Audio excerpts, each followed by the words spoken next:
Secure your tinfoil hats, buckle down tight, and hold on loosely as we soar over the rocky tops of the La Platas on a Rocky Mountain high, get sucked into the vortex of the Four Corners, and settle down snugly at mile marker 420 in colorful Colorado.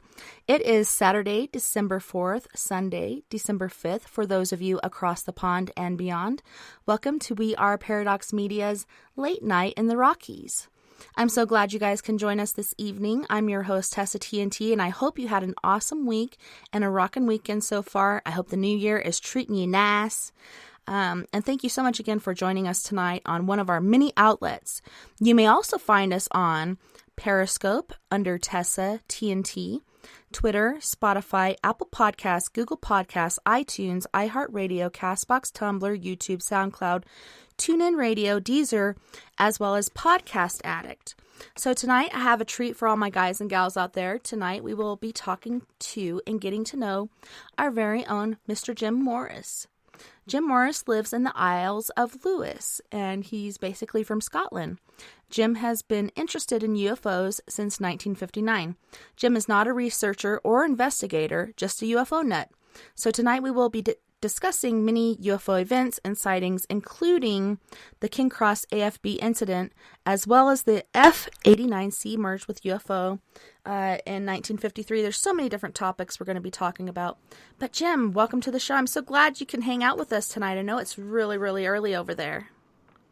Yeah, no problem. Thanks for having me aboard. It's nice to be here. After we were on the after party one night and all the information you were giving me about these different UFOs and sightings, so on and so forth, I really wanted to have you on, and I was so glad when you accepted my request. Yeah, it was a pleasure. It's nice to hear other people's opinions on things. And as I say, any feedback on tonight, I would appreciate it, because this particular Kinross Air Force Base incident has never had a satisfactory explanation. And the US Air Force put out about 4 different ones, none of them that fitted the criteria. So we'll see what happens anyway. I'll be reading from the official air accident report. I've been looking at that for 3 weeks.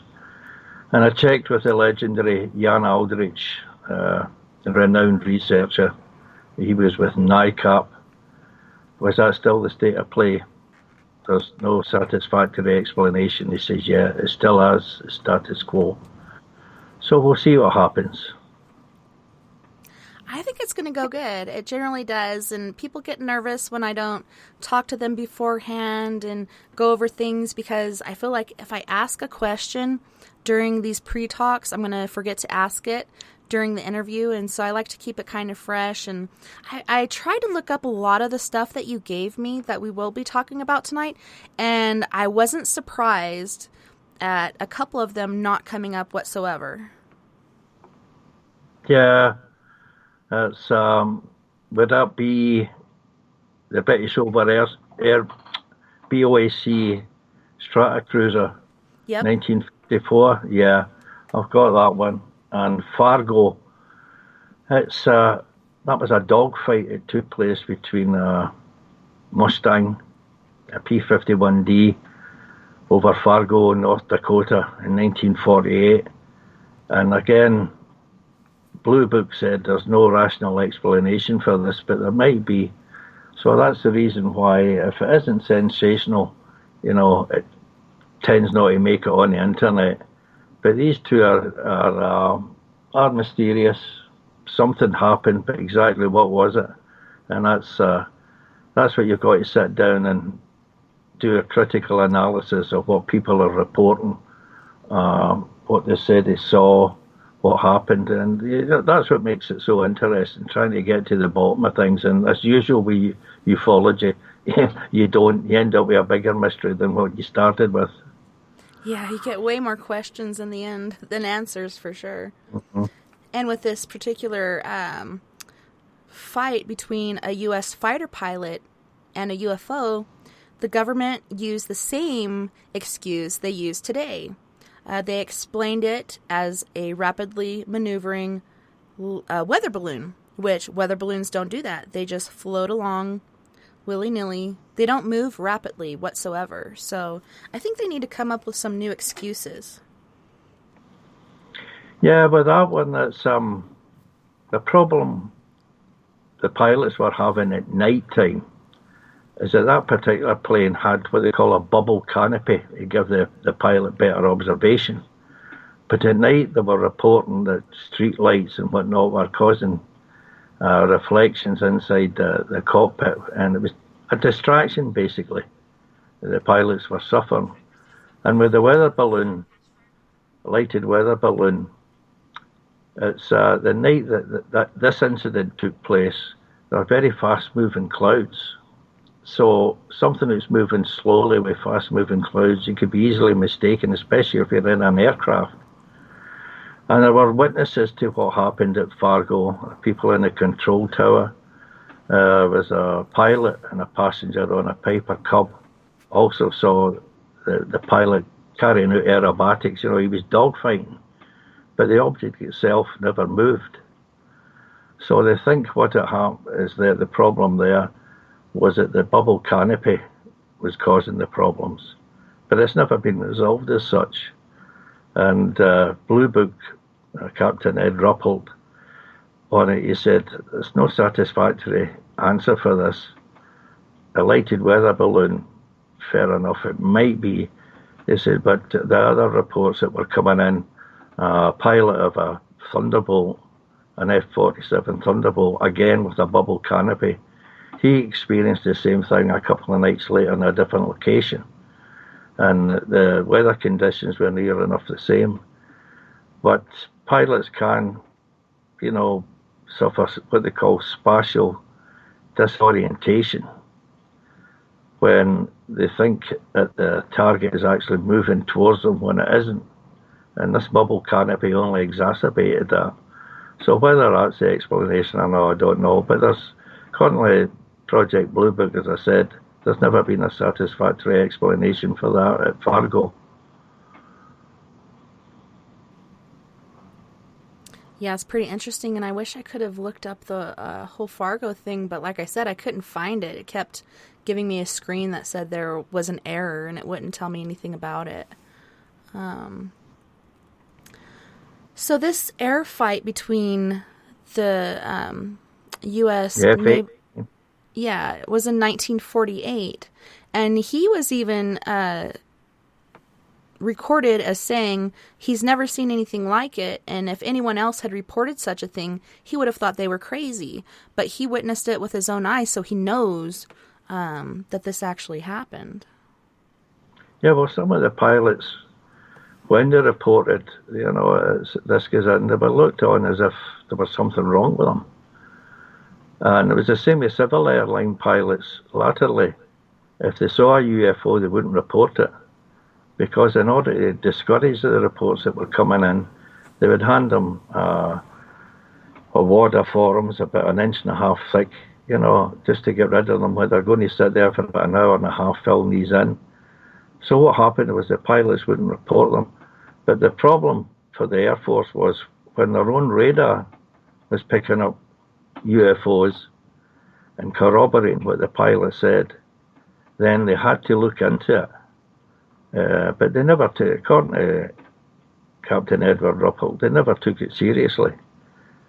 They filed it away for future reference, and that was it. And eventually, of course, Ruppelt was taken off, and it was a fella called Gregory who took over from him. But that seemed to be the status quo. For civilians, it was a hallucination or a weather phenomenon, something of that nature. But it was never actually a real UFO, a real encounter. And that's why Dr. G. Allen Hynek was so disillusioned. He was the official representative, investigator for Project Blue Book. He became so disillusioned, eventually he left and set up his own Center for UFO Studies to try and bring a deeper scientific analysis of what was actually going on. Yeah, and they also say that what makes the Gorman dogfight unique in the now declassified pages of Project Blue Book is not only the length of the encounter, but that it was recorded both on the ground and in the sky by numerous reputable sources. Yeah, well, as I say, the air traffic controllers and the radar and in the control tower, and there was a maintenance crew on the ground were also watching this event unfold. So what exactly happened? Was it a UFO or was it a lighted weather balloon? It's still unclear. But as you say, with so many reputable witnesses there, it would be hard to say that they were suffering from delusions or hallucinations or it was a natural weather phenomena. It just doesn't fit. Yeah, and like I was saying, like weather balloons just kind of float through our atmosphere. They don't move around erratically and quickly. And like he said, it took a certain amount of time for him to fight this thing. There's really no way for them to explain it the way that they want to explain it to us, keeping things from us like we're little children. And George Gorman, like, he was a pilot for quite a long time. I believe it was from the 40s to the 60s. Oh, yeah, I think it, yeah. 47 to 69. Yeah. I say it's not as if he was inexperienced, but it was only maybe a couple of weeks prior to this that Captain Thomas Mantell died chasing a UFO. And this, of course, spread right through the Air Force over Godman Airfield in Kentucky. And the pilots would have been edgy getting up there. You know, they're going to intercept a UFO. Well, Mantell was a very experienced pilot, a veteran of the Second World War, a flight leader. And the flight, when he went up to investigate this UFO, the whole flight was watched from the ground. People could see the Mustangs going up to intercept. One of the pilots was running out of oxygen, so he went off back to base. The other two followed on with Mantell until he disappeared in the clouds, and they lost contact with him. And his last messages were, "It's above me. I'm going to climb to 30,000 feet. And if I'm no closer, I'll call it off." And the next thing is his aircraft crashed. He was killed, obviously. They say that he ran out of oxygen. He shouldn't have went that high without oxygen. And the other two pilots, they lost contact with him. Didn't know what happened to him until they get back. And they didn't have oxygen, so they just stayed below about 20,000 feet. And when they get back to base, they found the word had come in, Mantell had crashed. So that knowledge was there amongst all that. That would spread like wildfire right through the Air Force, you know. And exactly what happened to him, we don't know. There was supposed to be a Project Mogul balloon, which it might have been. But the researcher, Paris Joy Flamond, he went to Godman and interviewed people who were witness to this, and said there wasn't one object but two, and one was much higher. And they knew these balloons because they passed over all the time, these Project Mogul balloons. But the one that Mantell was trying to intercept was much higher, and it looked like an inverted ice cream cone, and the top was a bright red light, and it was much higher than, of course, Mantell was never going to get there. He didn't have oxygen, and his plane wouldn't have reached that, wouldn't have performed that altitude. But the Air Force deliberately omitted these witnesses' testimony from their official report on it. And, you know, that's what makes you wonder exactly what was it that the second object was. And it had passed over various radar stations. It clocked its speed over 400 miles an hour. So there's no balloon can travel at 400 miles an hour. You know, it just isn't possible. But it's still unidentified. But they classed it as an air accident. You'd flown too high without oxygen, and you suffered the consequence. his cockpit, the canopy was still locked, so he was unconscious when the plane crashed into the ground. There's all sorts of stories that was full of mysterious pinholes, the airframe and the wings and so on. That's just nonsense. There's photographs of it. It shows you the plane lying there. And it's the strange thing is it didn't nosedive in. It just went down, like the sycamore seed. They're like a propeller that comes off the trees. It just sort of spiraled its way down until it hit the ground, almost on his belly. And it kind of reminds me of the Bermuda Triangle or the Dragon Triangle, so on and so forth, where different instruments go berserk and you can't tell if you're going up, down, sideways. And there's certain like weather phenomena that happens. And who's to say that he was sleeping just because he's unable to communicate through radio frequencies doesn't mean he was asleep. Perhaps his radio waves were interfered with by these certain aliens or whatnot. They interfered with the plane and the way it reacted, and you could tell this guy is trying to pull up because of the way that he crashed, belly down. But I mean, I don't know, it's just so crazy. And for me, I've been a part of the government before I even joined the government. I always said I never would. That's why I try to not ever say never. Because every time I say never, I do it. And I joined the Marine Corps. And then I learned even more about my government, which made me distrust them even more. So many things that they did. But yeah, anytime they say it's a weather balloon or all this different ridiculous stuff, it just like really chaps my hide. But like I said, I was amazed by the amount of information that you had. And it makes me curious, like, what first got you interested in the UFO phenomena? That was 1959. I was still at school. I was the weird kid at school, of course, because I was interested in flying saucers. It was reported on the BBC that 9 Russian ski hikers had died under mysterious circumstances in the northern Urals. They'd been out on a ski hiking trip, failed to return. Search party went out to find them, and the bodies were really in bad condition. It looked as if they'd been assaulted by someone or something.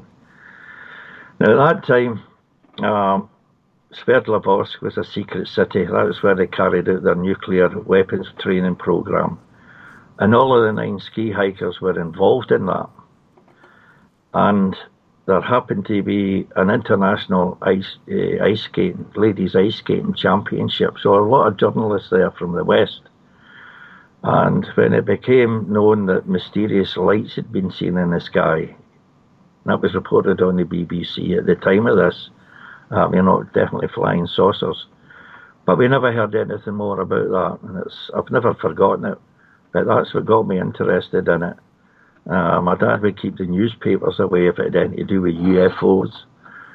So I asked the kids in school if there's anything in the papers, about UFOs, keep it for me, bring it to me. And just it's followed on from then. Did you catch any flack from doing that in school? Did people judge you and ridicule you? Or did people accept you for this? Yeah, well, as I say, I was never keen in sports. I couldn't play soccer, so that wasn't much use. But I generally just kept myself to myself on that. And the guys did, but they would bring in bits and pieces about, mostly in the British press, it was to ridicule flying saucers or UFOs. They weren't interested in it. Different now, of course, with that release information from the US Navy, the tic-tac gimbals. They're beginning to report it now in a more serious manner. But that won't last long. It would take something, again, sensational, to get them to focus on it in a serious manner. But no, it didn't bother me anyway, whether they liked us or they didn't. I just got on with my own life, even back then. Yeah, at first my feelers got hurt because I'd tell different paranormal stories. I never had any UFO encounters until 2012. But before then, I had all kinds of paranormal encounters, and to me, it was normal. You know, my family had experienced so much, and I moved to the city from Siloam Springs to Fayetteville, Arkansas, and I make friends, and then I tell them these different stories that plagued my mind, and I lost a lot of friends due to that. I just see pictures in my mind of playing on the playground alone, and everybody's treating me like I'm a weirdo, but in the end, I didn't really care. Like you said, I just moved on with my life. I was a lot more mature than a lot of kids my age, and I knew what I wanted to seek out, and so I didn't let that bug me anymore. But yeah, it can be hard as a kid. You want acceptance, you want friends, and to have that sort of thing going on can be difficult. But I was looking at the map that you shared with me that I put on our advertisement, and it shows different areas of the world and different dates. And it shows the earliest date being in the United States, which really blew my mind. I figured it'd be over in Europe or somewhere where the earliest dates were. What was this map? Were these alien crashes or UFO encounters? That's just UFO encounters, the number that were occurring all over the United States, the world as well, but mostly in the United States. And strangely enough, these things would appear over military bases, Los Alamos, Sandia Labs, all the military installations. You would have a flying saucer of one or another. White Sands proving ground. Very hard to ridicule the scientists that were there who were filming a missile being launched at White Sands. And they were using theodolites and different recording equipment. And when they reported it, they'd seen this silver disc that had been buzzing around White Sands, around the proving ground. I think they actually tried to film it, but there wasn't enough film left. It was reports like that were very, very hard for the authorities to dismiss, especially when it's coming from academics. So this was going on quite a lot. Trying to remember where else there was an incident. Now it's not coming to mind, but it seemed to be par for the course. And you can understand why people thought that this was extraterrestrials, which it might still be, were sizing us up for an invasion. Look up, find out where all the military bases are, what the strengths are. And again, that's never been explained away. But they seem to die off, whereas it was almost every day of the week there was something popping up somewhere. They seemed to sort of tail off, and then it would come back again. 57, there was another influx again. But as Dr. Bruce Maccabee said, they couldn't all have been classified aircraft tests. Couldn't have been, because many of they often quoted it was a U-2 spy plane at Lockheed that was built at Skunk Works. It wasn't even flying then in 1953, 54, 55. That would be about 1956. I think that's when it actually first became operational over flights to the Soviet Union. So that's he's right in what he says. So again, you're left with the question not so much what are they, but who are they, and what is it they actually want. Is it something that's always been on the earth with us we couldn't see before? The Foo Fighters in 1944, the Second World War, some of them would have been German weapons. But our reports are the air gunners, the big Brown and 50 caliber machine guns.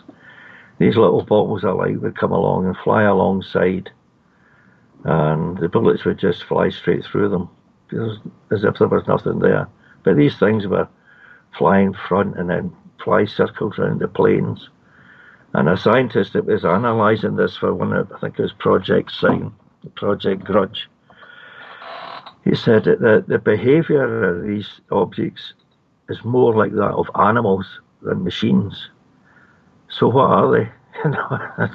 It's too difficult to answer.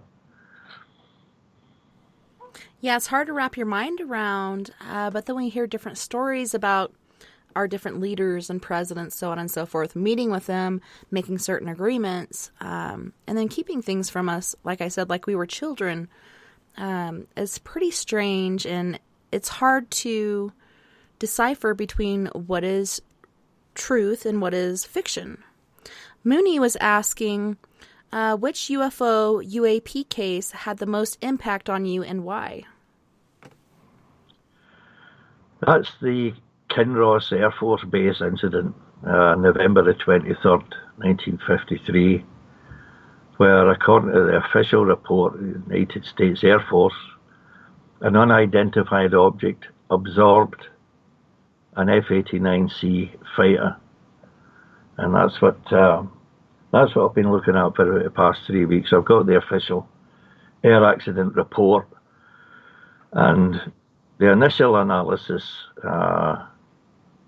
state that the F-89C was under radar control. Now, that's a ground control intercept radar at Sioux Locks, Michigan, and at Truax Air Force Base in Wisconsin.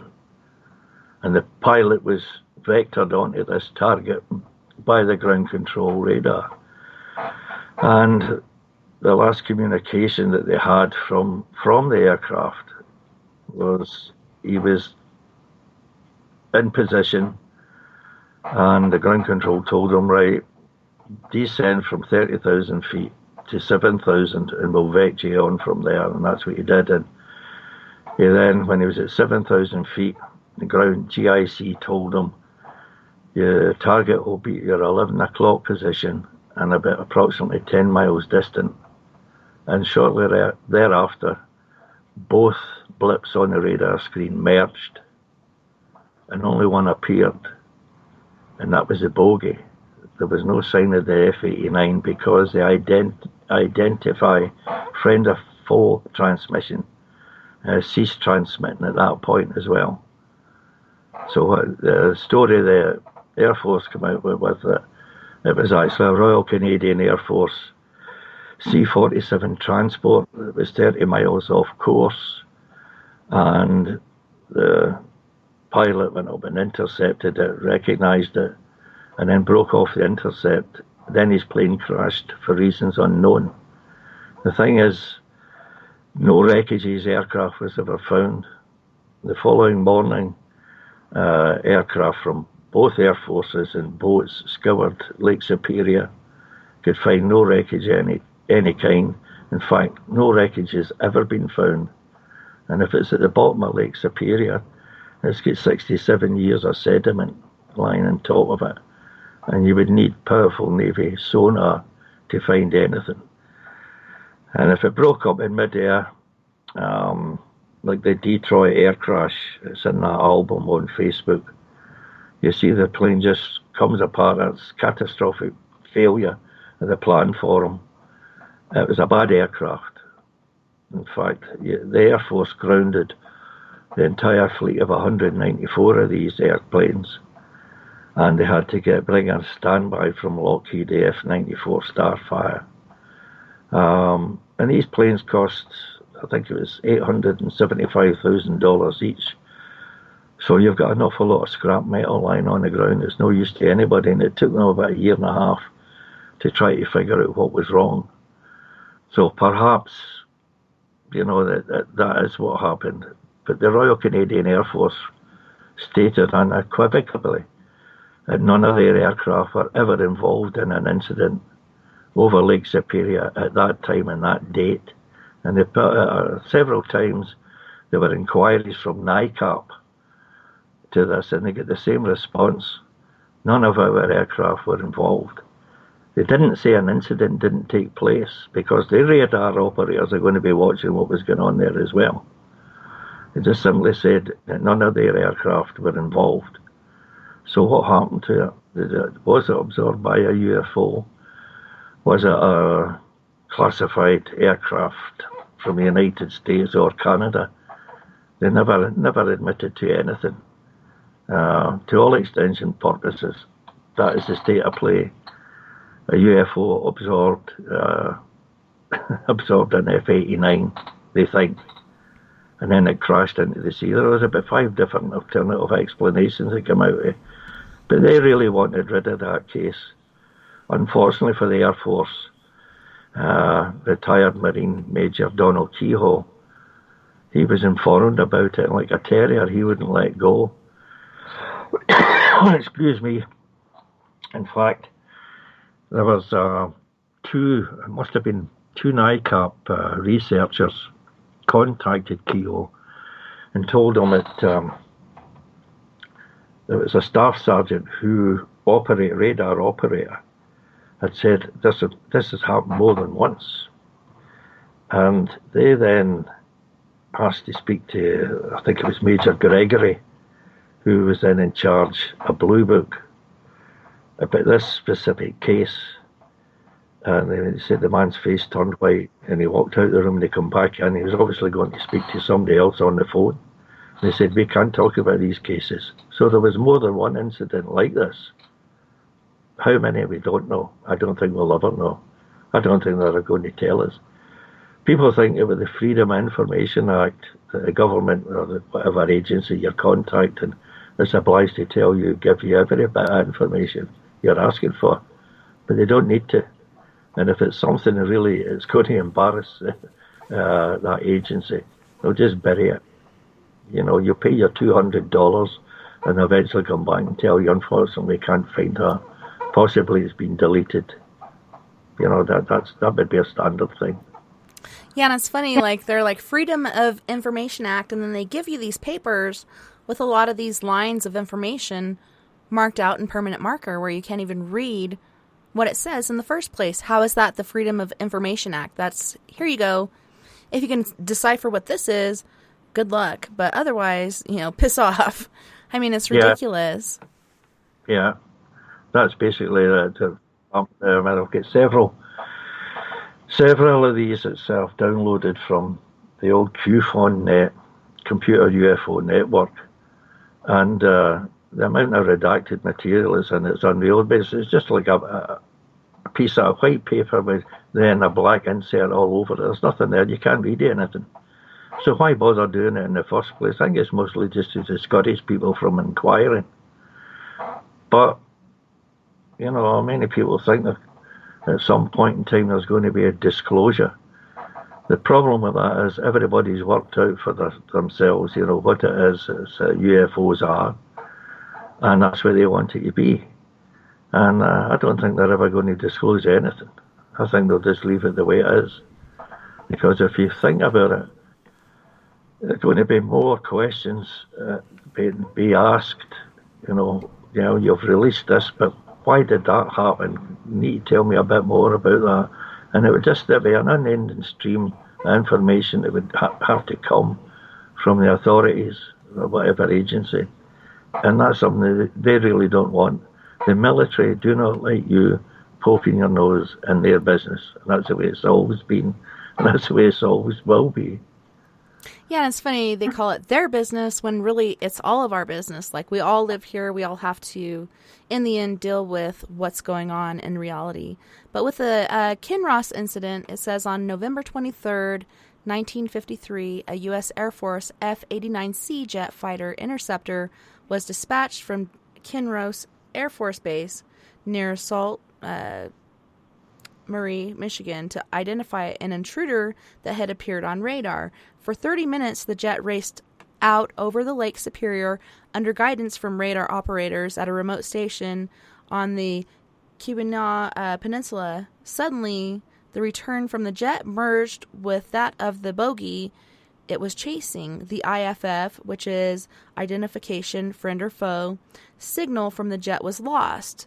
The radar blip from the F-89 never reappeared. An extensive search of the lake and shoreline over the next 5 days yielded no trace of the F-89 jet or its crew, pilot Lieutenant Felix Eugene Moncia Jr. and radar operator Lieutenant Robert L. Wilson.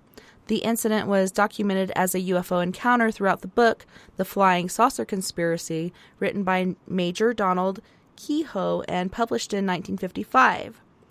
the USAF, which is the Air Force, officially stated that the UFO was an RCAF Dakota C-47 flying east over Lake Superior. Is this a true account, or is this just a cover story for a fatal encounter with a UFO? Like, where is the debris? Where is everything from the C-47 to the other aircraft? Yeah, exactly. The thing about that is there's been no transcript released of the radio communications between Moncla and ADC, the Air Defence Command at Truax Air Force Base. There would have been, there had to be. All of these things were taped and then would be in written form. And they've never been released. Whether anybody's asked for it through the Freedom of Information Act, I don't know. But that in itself, there was a 20-minute delay following the disappearance, and then they decided to send up another Scorpion, another F-89, and by that time it's pitch dark.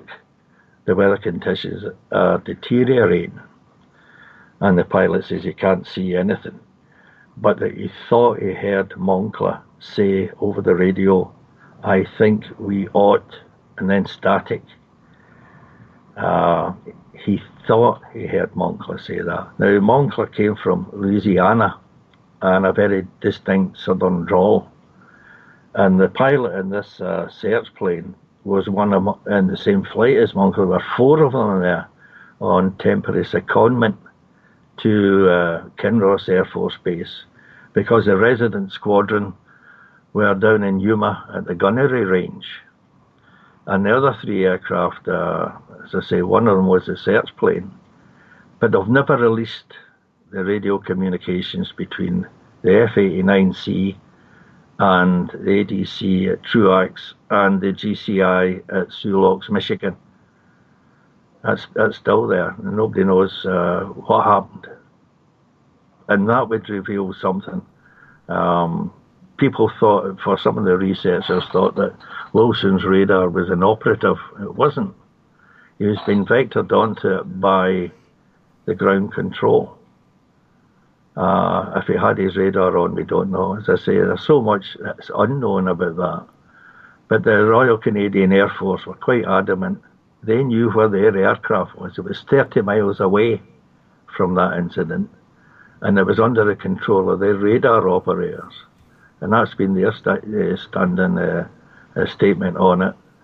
As I say, 2 inquiries from NICAP researchers, one in 1961 and again one in 1963. And the flight lieutenant who was speaking, replying to them, he said it's a Canadian aircraft over Canadian territory, therefore it would make the need for an intercept unlikely. More or less saying, you take care of things on your side of the border and we'll take care of things on ours. But I think it really upset the RCAF. The United States Air Force continually used their aircraft as a sort of an excuse or a cover, because it was nowhere near there. It was 30 miles away. So what was it actually they were intercepting? I don't think we'll ever know. Yeah, and from my investigation of the F-89 disappearance, there are at least 3 key questions that form the core of the mystery as it relates to what happened to the F-89 and the crew on that snowy night in November 1953. One is, what caused the alert? Some say it's the primary unanswered question that still seems clouded in mystery. Because, they say Freedom of Information Act, but I think it's just like a little piece of worm or whatever on a hook that they're feeding us to make us shut up and leave them alone, when in reality there's a lot of us that want to know, and then there's other people that don't really care and they don't care to know, but we need answers. Also, another question was what merged on the radar, and the other question is what happened to the F-89? Like, where'd it go? Did it ever eventually appear, or was it gone forever? No, it's gone forever. Whatever happened to it? If it's, as I said, if it's at the bottom of Lake Superior and it broke up in mid-air at 7,000 feet, the wreckage is going to be scattered over a wide area. And as I said previously, there's 67 years of sediment on top of that. You would need Navy sonar to go and locate anything. And even then, Lake Superior is a big lake, especially the Canadian side. But Moncla's plane isn't the only one to disappear there. The Sault Ste. Marie Sun newspaper, they reported in the 1970s there was at least 7 aircraft had vanished in that area, and no wreckage was ever found. A prospector brought in a piece of wreckage for examination, but there was no identification tags on it or numbering on it. And when it was looked at by the Canadian Air Force, they thought it was from an old drone because they shot them down over the Canadian tundra. So we don't know. If it was absorbed, where is it gone? We've no idea. But they said in the final analysis on it,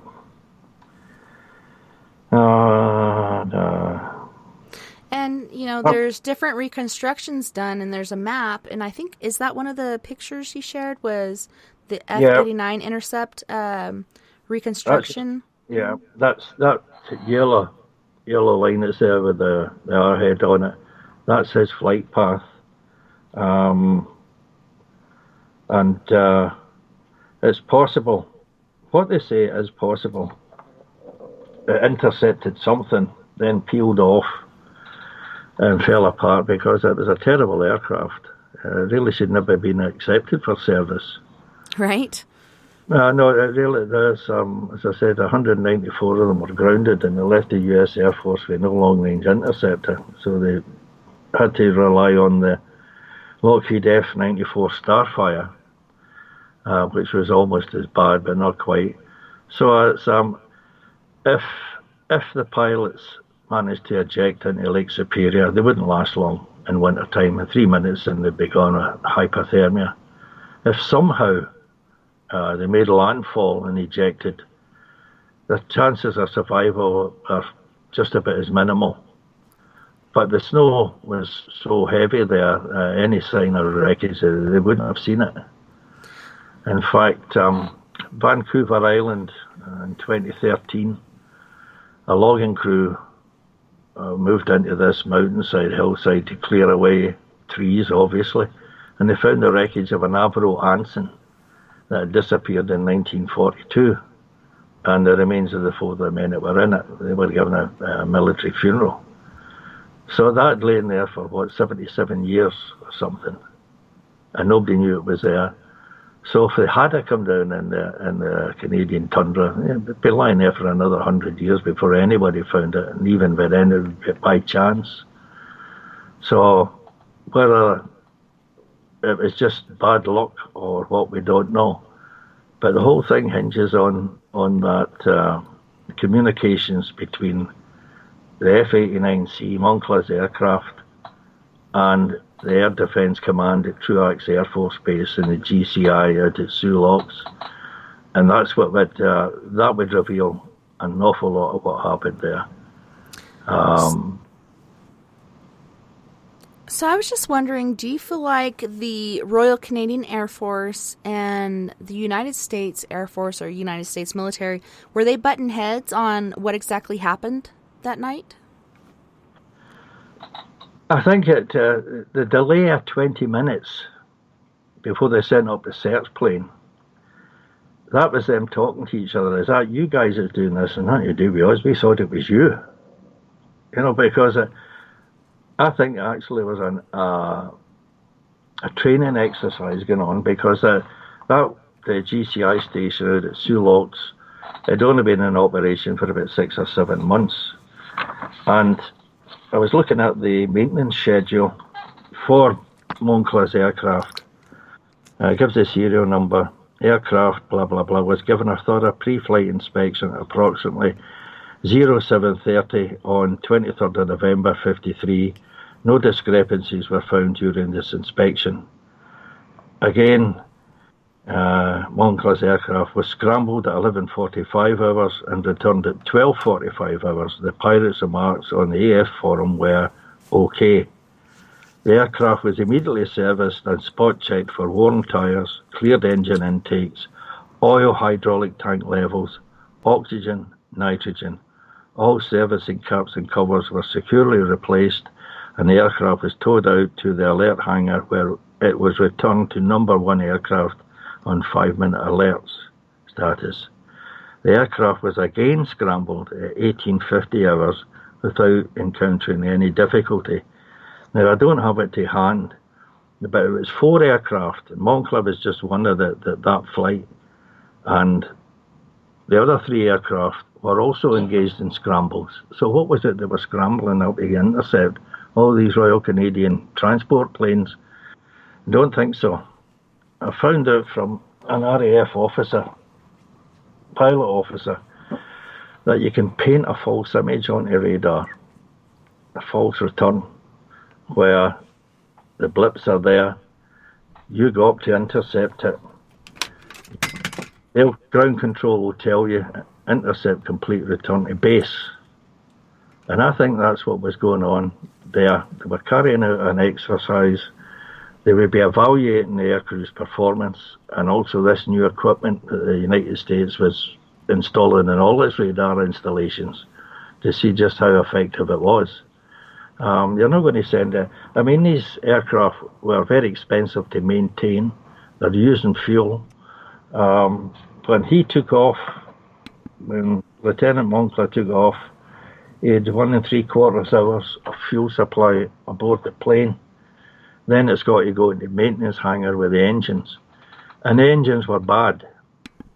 In fact, the very afternoon of this incident at Kinross, a lady stepped out her front door to see an aircraft going straight overhead, no noise, an F-89C, and it ploughed straight into the ground.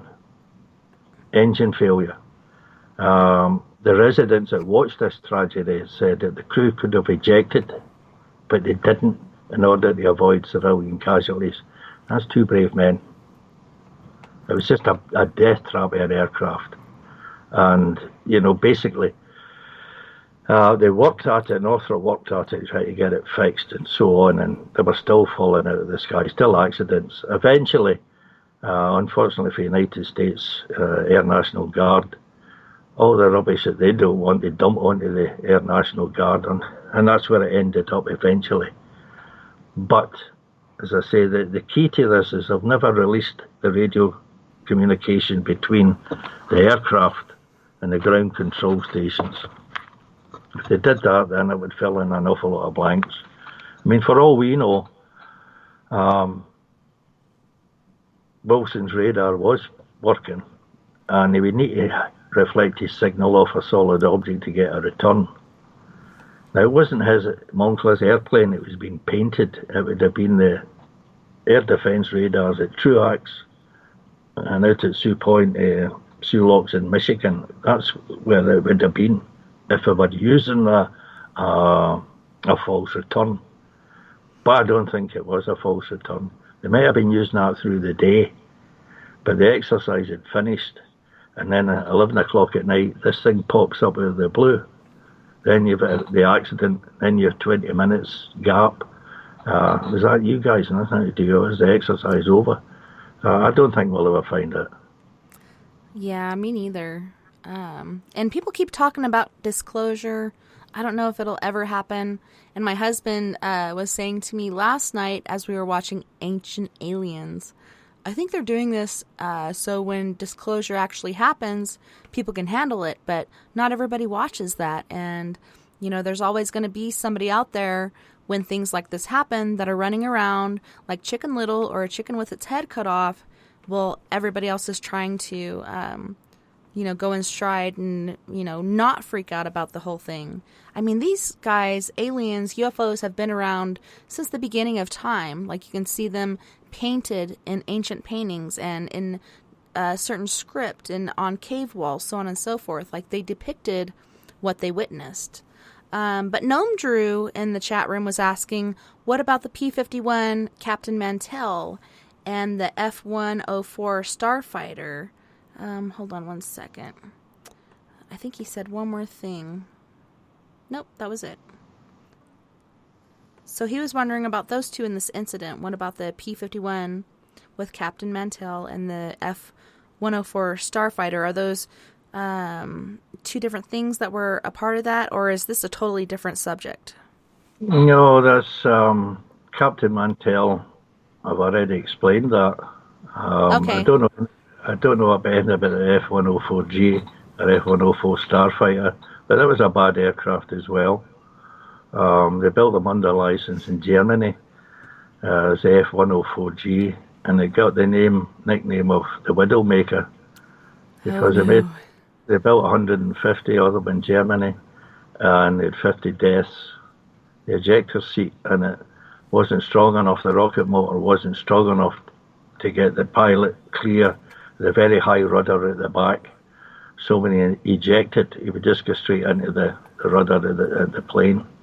But Thomas Mantell, I think I said that, that's when he crashed, they said he was trying to intercept a mogul balloon, when the witnesses on the ground said there were two objects there, one much higher up, and they could see that the Mustang was heading to the one that was much higher than the balloon. These people have seen these things go over, Project Mogul balloons and weather balloons and everything else. The second object was totally different. It was like an inverted ice cream cone with a red top on it, So there's two different things. Well, on that note, we are going to go to our first musical break. And on this break, we're going to go to Africa because I think you and I, Mr. Jim, we need some heat and some Tropicala. So on this break, we have King Cinnamon from Biafra, Nigeria. And he will be singing Fantastic, Al Imo, as well as Rosie. And I'm so glad I finally got his music to upload. Before I tried to upload it, and it was just font. And I was like, how do I get this to work? But we finally got it working yesterday. So I hope you guys enjoy King Cinnamon. He is really hoping that you guys enjoy him as well. Don't go anywhere. We'll be right back after this musical break. We swap on the Shabba like no water bam bam. King Cinnamon. Oh shit, baddest. Take your bam bam anywhere you day. Play your bam bam, it is a Friday. Come on, let's go, it is a holiday. Anything you want, baby, I will pay. Take your bam bam anywhere you day. Play your bam bam, it is a Friday. Come on, let's go, it is a holiday. Anything you want, baby, I will pay. Fantastic. Baby girl, you romantic.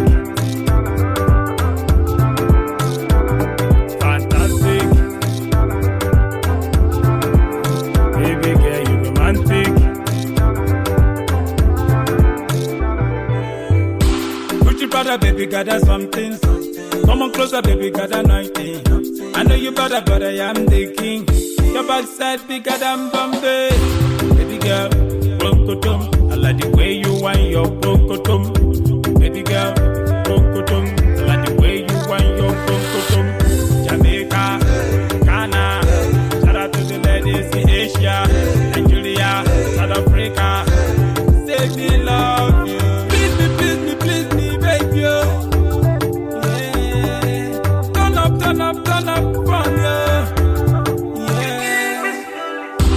Your bam bam anywhere you day.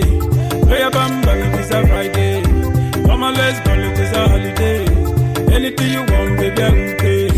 Shake your bam bam anywhere you day. Play your bam bam, it is a Friday. Come on, let's go, it is a holiday. Anything you want, baby, I will pay. Fantastic. Baby girl, you romantic.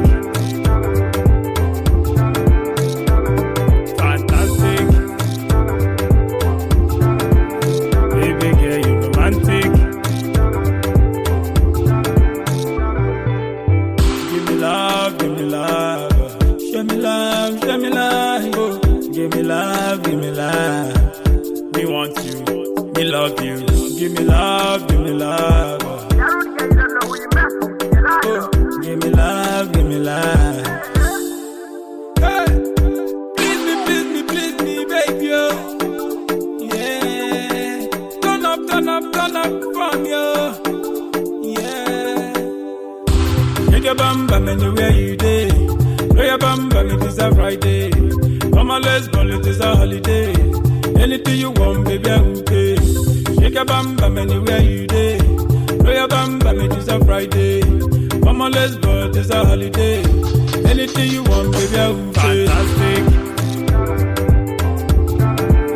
Baby girl, you romantic. Fantastic. Baby girl, you romantic. King Cinema. You know what I'm saying?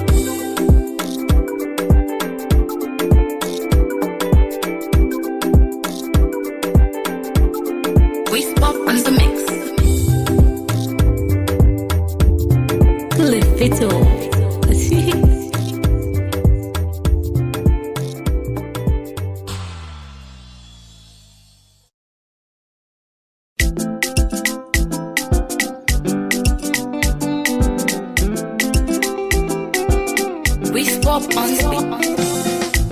Kanyi kele Chineke makwa na limo mbunde njem ọnụ. Kanyi kele onye nwụwa imakwa na limo mbunde njem ọnụ. Alimo, Alime Kerelo, Alimo, Alime Kerelo, Alimo State, Alime Kerelo, Alimo, Alime Kerelo, Alimo State, Alime Kerelo, Alimo, Alime Kerelo, Democracy Kerelo, Ndime Kerelo, Alimo, Alime Kerelo, Alimo, Alime Kerelo, Alimo State, Alime Kerelo, Alimo, Alime Kerelo, Democracy Kerelo. Ndi me meriela Emeka marama Ebere marama Ofa na marama Yes lady marama Her Excellency Emeka hidio hama Emeka hidio hama Omenka unanya hidio hama Omenka unanya wa Emeka Meki modima Emeka Meki modima Emeka put on no boy. Oh yeah. Umu wa ulenu. Emeka put on no boy. Welcome adima. Umu we me wan poso. Emeka Meki modima. Emeka Meki modima. Ndem jejemba. Mwan jejemba. Ndem jemano. Deputy Governor Imo State Chilike.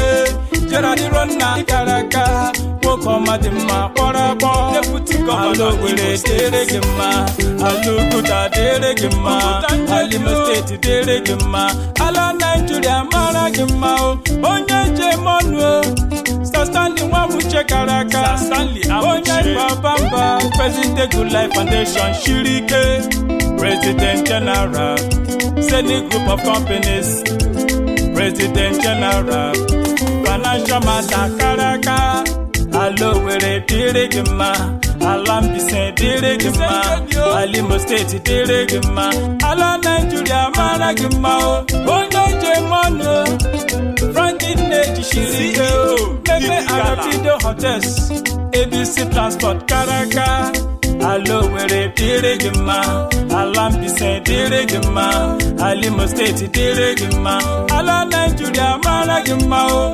Uchonya go chande Uchonya go chande Honorable Wokoma dima Onye huru ni akeleni ya o Mawugi ye Ginando tugio Mawunule Njiji gari jinala Imo State yo Mawugi ye Ginando tugio Mawunule Mini gari zonala Imo State yo Alo were tere gima Alo were tere gima Alimo State tere gima Ala Nigeria mara gima The German Orange Drugs Limited Jisa Anthony Ifani Chukundu Bisesena Ishirike Ikenga Ndichele Pride of his people Most of on the wall.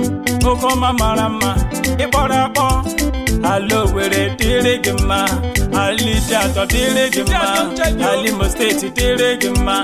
Ala Nigeria managima. Ono bujo wagu shirike. Ono bedo bina shirike. Jere labosa shirike. Tochukwa kereke shirike. Okahu be shirike. Injina beni naji shirike. Onyo mana construction.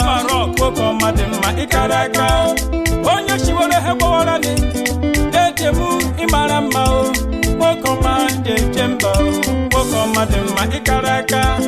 Wiz popule. Ibo felamo. Onyo mana pito. Akana kumpa ikaraka. Ezi wa mama. Mr. Ludiriwa. Woko meje jemba. CEO Lusabe Ventures Karaka. Democracy Merielo. Ndime Merielo.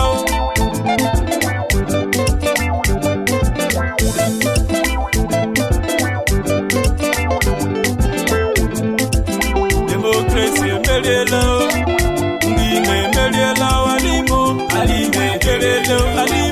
Alime Merielo. Thank God I'm from Imo State. Emeka has come to rejuvenate. Imo State, make you jubilate, make you celebrate. Emeka shikwen be say, this one no be say them say. Emeka has come to rejuvenate. Imo State, celebrate, make you jubilate. Ala mekele His Excellency Achikudenwa.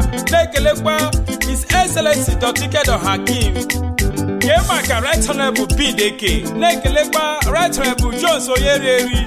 Ala mekele Senator Onyebuchi Mr. Empowerment. Lekele kwa Right Honorable Emeka Chinedu. Umo mimo lowali bia meziena alimo. Alima Adilama. Cliffito. Oh yeah, it's Funky on the beat.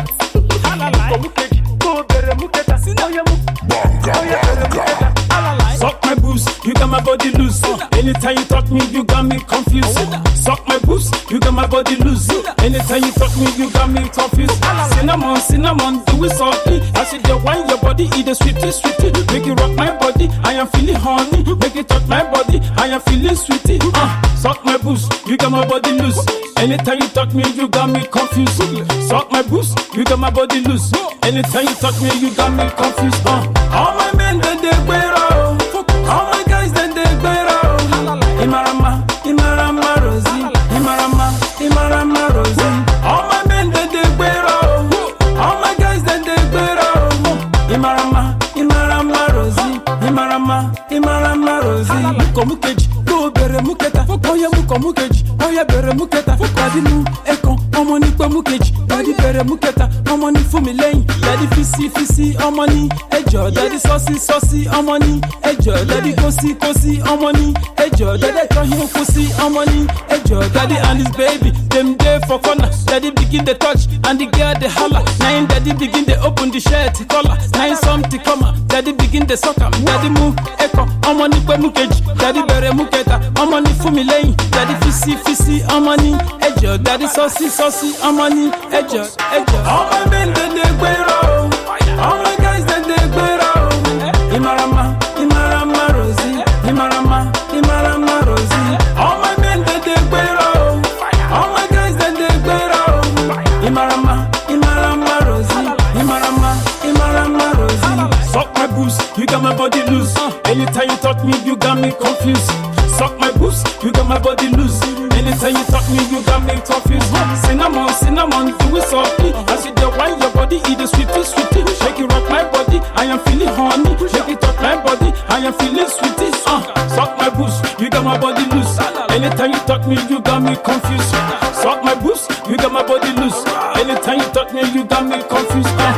Fisi, amani, ejo. Daddy saucy, amani, ejo. Daddy kosi, amani, ejo. Daddy kahe kosi, amani, ejo. Daddy contact, amani, ejo. Daddy comfort, daddy consist, amani, ejo. Daddy can eat, daddy 120, amani, ejo. Daddy 18, daddy 240, amani, ejo. Daddy 36, daddy and the baby, them there for corner.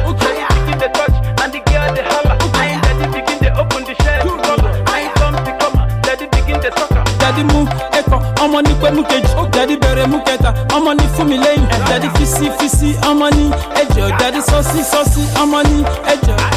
Ọmọ mi ń tètè pẹ́rọ, ọmọ jẹ́ ìtètè pẹ́rọ. Imarama. Oh yeah, it's funky on the beat.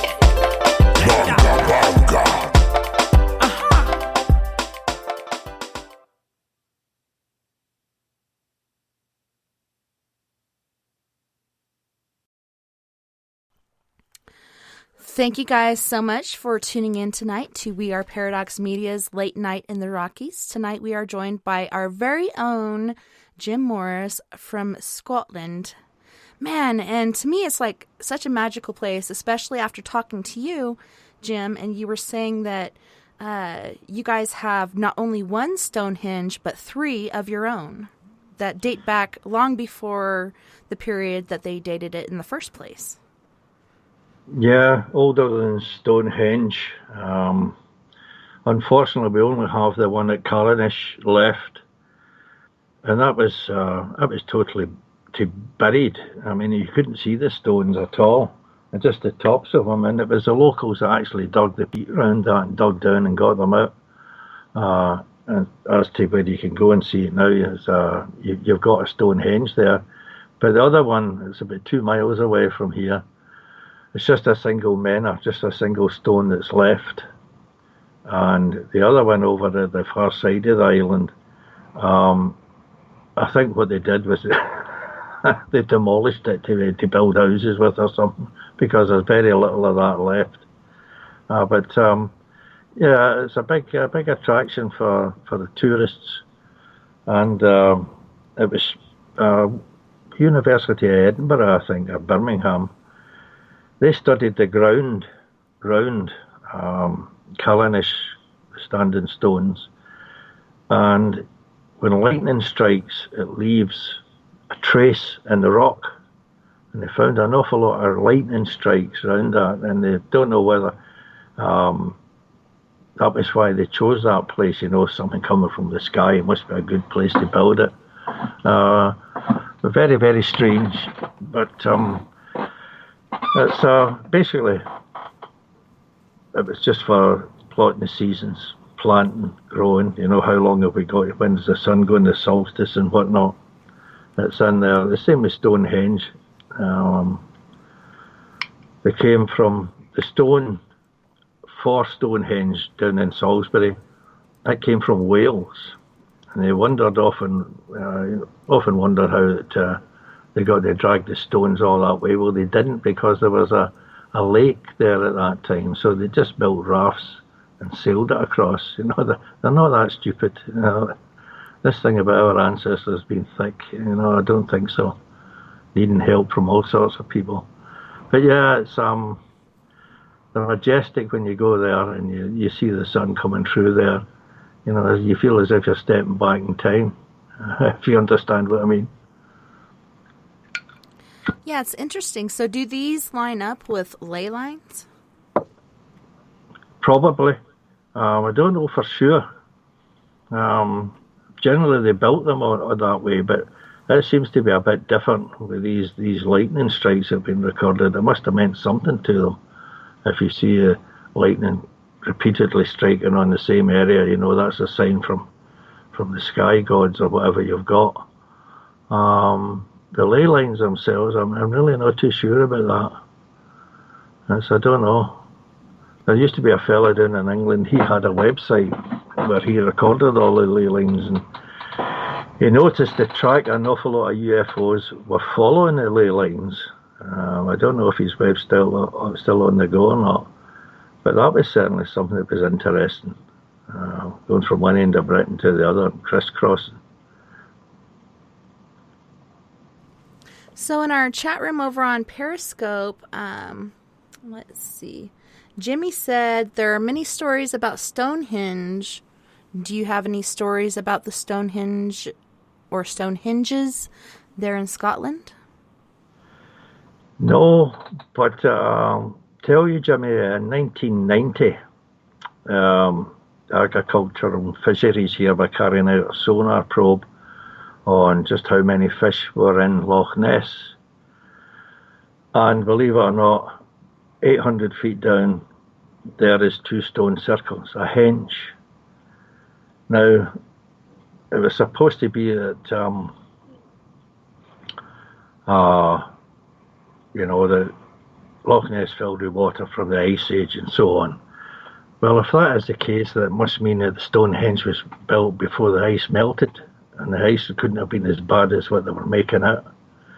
And anybody's guess just how long it is, but that is people, or some of the scientists said it's no, that's just residue was left over, and this, that, and the next thing, and you're going to have rock formations collapsing, and it's filled it in there. And the sonar pictures that they took, it's quite clearly 2 distinct stone circles. You can see that. So it means that history as we know it is not right. Can't be. How can you build it? Unless there's scuba suits or something back 5,000, 6,000 years ago. Doesn't make any sort of sense. So history as we know it, I don't think it's right. I don't think they've even touched the surface. You go back, the further you go back in history, the more advanced civilization has been until some catastrophe landed on us, whatever it was, an axis shift or something. Yeah, it's very interesting. They say humans were only around for this amount of time, but then you find hammers cloaked in rocks that they have found as artifacts that date back millions of years ago. You know, hammers don't just appear on their own. They have to be created. Did aliens create those? I don't think they even use hammers, maybe phasers or something, but it's interesting how humans have been here and departed so many times, and we've had a wealth of knowledge on many different accounts, but at the same time, different people in our world want to get rid of that knowledge, so they burn these records. Then we get stone records and brass plates, so on and so forth. So it's interesting how that all works out. Yeah, and if it doesn't blend in with accepted science, it just isn't accepted. I mean, there's a prominent lady, archaeologist, and her specialty, keep my teeth in, her speciality is the early Mesoamerican civilizations. And she went down somewhere in Mexico with a whole team, and they uncovered arrowheads and spearheads and stone flint hammers, and she had them peer reviewed by other laboratories, and they were positively identified as 275,000 years old, which is 75,000 years further on than accepted science. 200,000 and that's it. And they wouldn't accept her findings. And I mean, that's incredible. I mean, it's been peer-reviewed by other academics. It's been confirmed that what they're looking at is 275,000 years old. Yet the scientific bodies wouldn't accept it. Crazy. It doesn't fit in with Darwin and Darwinism and accepted science. Doesn't matter what happens or what you produce. They just will not accept it. So another question from Periscope. Hold on one second. From Jimmy, he is wondering, is Stonehenge part of an alien highway? I don't think so. I think what happened with the migrations of the Celtic people, or whoever they were, they're really not too sure. You had a migration that came down from the north, down through the Scottish Islands, and then into Scotland. And the southern migration, which come from France and Spain, settled in England. And eventually you're going to have people traveling. People travel, they mix. And they know that from some of the skeletons that they've uncovered, that they came from Spain. Some of them came from Spain. And others came from Wales and down from Scotland just to work in building these things. So they were working together to construct these henges. Exactly what their purpose is, I think, is more to do with the solstice, when you can plant, when you can sow, and so on. But an alien highway, I don't think so. It's hard to say, really.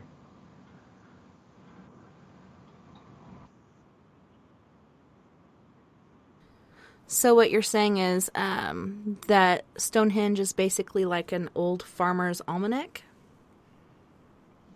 Yeah, I think that's a basic consensus. What they did was they made the henge first out of logs, out of wooden, and that was the first thing that they put up. And gradually, as I say, it took them time, obviously, to cut the stone and get it there. But the big mystery is how they managed to get the lintels up on top, because these things are about maybe 12, 15 feet high. And the stone caps that's on there, how they managed to get them up, that's a bit of a mystery. You can see how they could got a single stone, or a row of single stones, menors, in a circle. But how do you get the capstones up on top? That's a different thing. Because these things weigh tons. It's not just as if a couple of hundredweight or something like that. So how did they do it? Did they build earthen ramps or what? Who knows? Really hard to say, but that also goes for the Easter Island with the different carved out human pieces. You know, how did they move those? And then they have competitions every year where people do move these quite adequately. So could that be the way they did it, or was it something else? With that, I don't know. It's certainly moving the single stones. It would be much the same way. You dig a trench and then put levers underneath it and put stones underneath it until it actually goes vertical. But for me, the puzzle is, how did they get these lintel capstones, going from one mena over to the next and so on, right round in a circle? How did they manage to do that? That I don't understand. Especially with the particular lineup they have going on as well. Yeah. It's they must have known something about trigonometry. They must have known something about trigonometry to figure all that out. It's near enough perfect circles. Then the henges, as we see them, there was another outer ring and then another outer ring again. So you've got the henge, and then you've got outside another two rings of stones, much smaller stones. And what the significance of those is anybody's guess. It really is. You can see a certain point, but only to a certain point. What its use was for.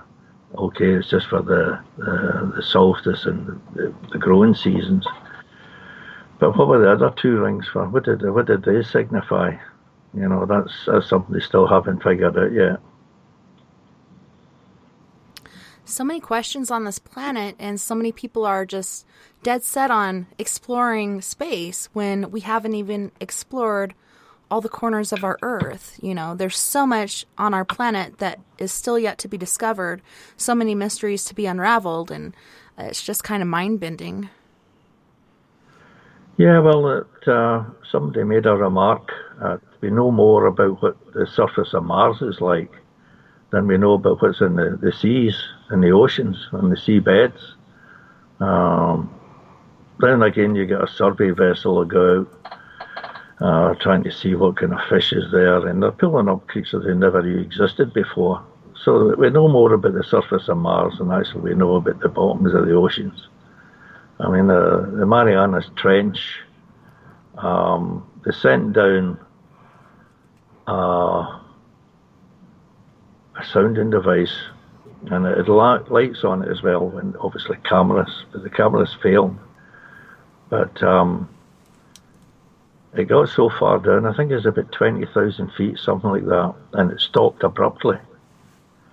And the operator said something's got a hold of the probe. I said, 25,000 feet down, you're joking? No, and still had about another 10,000 feet to go. But something, it wasn't jammed in rocks or anything like that. Something had got a hold of the equipment. So I think there's more monsters down in the bottoms of the ocean floors than we'll find in the likes of Mars or anywhere else. Excuse me. No worries. Okay, so there's so many more encounters of UFOs, so on and so forth, and perhaps of all the UFO waves, the worldwide panic of 1954 is arguably the most active and intense, and there were so many different sightings. I mean, Marilyn Monroe reported one. There was a football team in Italy that the game actually stopped because everybody was watching this UFO. There were so many different sightings in 1954. Did you have some that you wanted to talk about from that time frame? 1954, one of the first abductions, or attempted abduction, occurred in Italy when a lady was down at the stream doing her laundry or washing. And this, she described it as a spindle landed and a doorway, hatchway opened in it. And two men, she called them dwarfs, get out and try to drag her into this craft and get a hold of her washing, were tugging at it.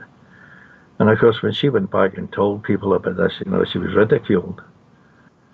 But later on, I can't remember the gentleman's name, and then an Italian UFO researcher went to speak to her. And she took him out to where this thing had happened. And it's quite clear that something had landed close by where she said it had, because there's this indentation in the ground which was not natural. So there's quite a few things happened in 1954. The British Overseas Airways Corporation, Captain James Howard, off the coast of Labrador, he and his co-pilot noticed these objects off to their port side, and they were flying at 19,000 feet and doing about 280 knots. And he reported when he got back at 01:05 GMT, 30th of June, about 150 nautical miles southwest of Goose Bay at a height of 19,000 feet, flying in clear weather above a layer of low stratus cloud, I noticed on our port beam a number of dark objects at approximately the same altitude as our aircraft. I drew attention of the first officer, Lee Boyd, to them, and he said that he had noticed them also. I jokingly said they reminded me of flak bursts. He agreed. Now, these two men were in RAF Bomber Command and somehow survived. We lost 55,000 men in Bomber Command, 20 pound the Germans into submission. Captain Howard had over 7,500 flying hours to his credit, and this was his 265th Atlantic crossing. So obviously when they reported this, when they landed in London, the news agencies were there to get their story, and it's on YouTube. If you type in BOAC UFO 1954, it'll bring up the recorded interview the BBC made with him.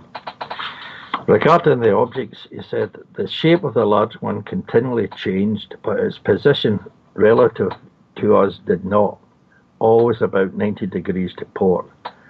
The distance from us appeared to be not less than 5 miles, possibly very much more. During this time, both engineers, both navigators, the radio officer, 2 stewards and a stewardess watched it, and all of us agreed on its shape. The number of smaller objects accompanied it, usually 6 were visible, and we all agreed they had never seen anything like it before. They contacted Goose Bay about this, and they said they would scramble a fighter, an F-94.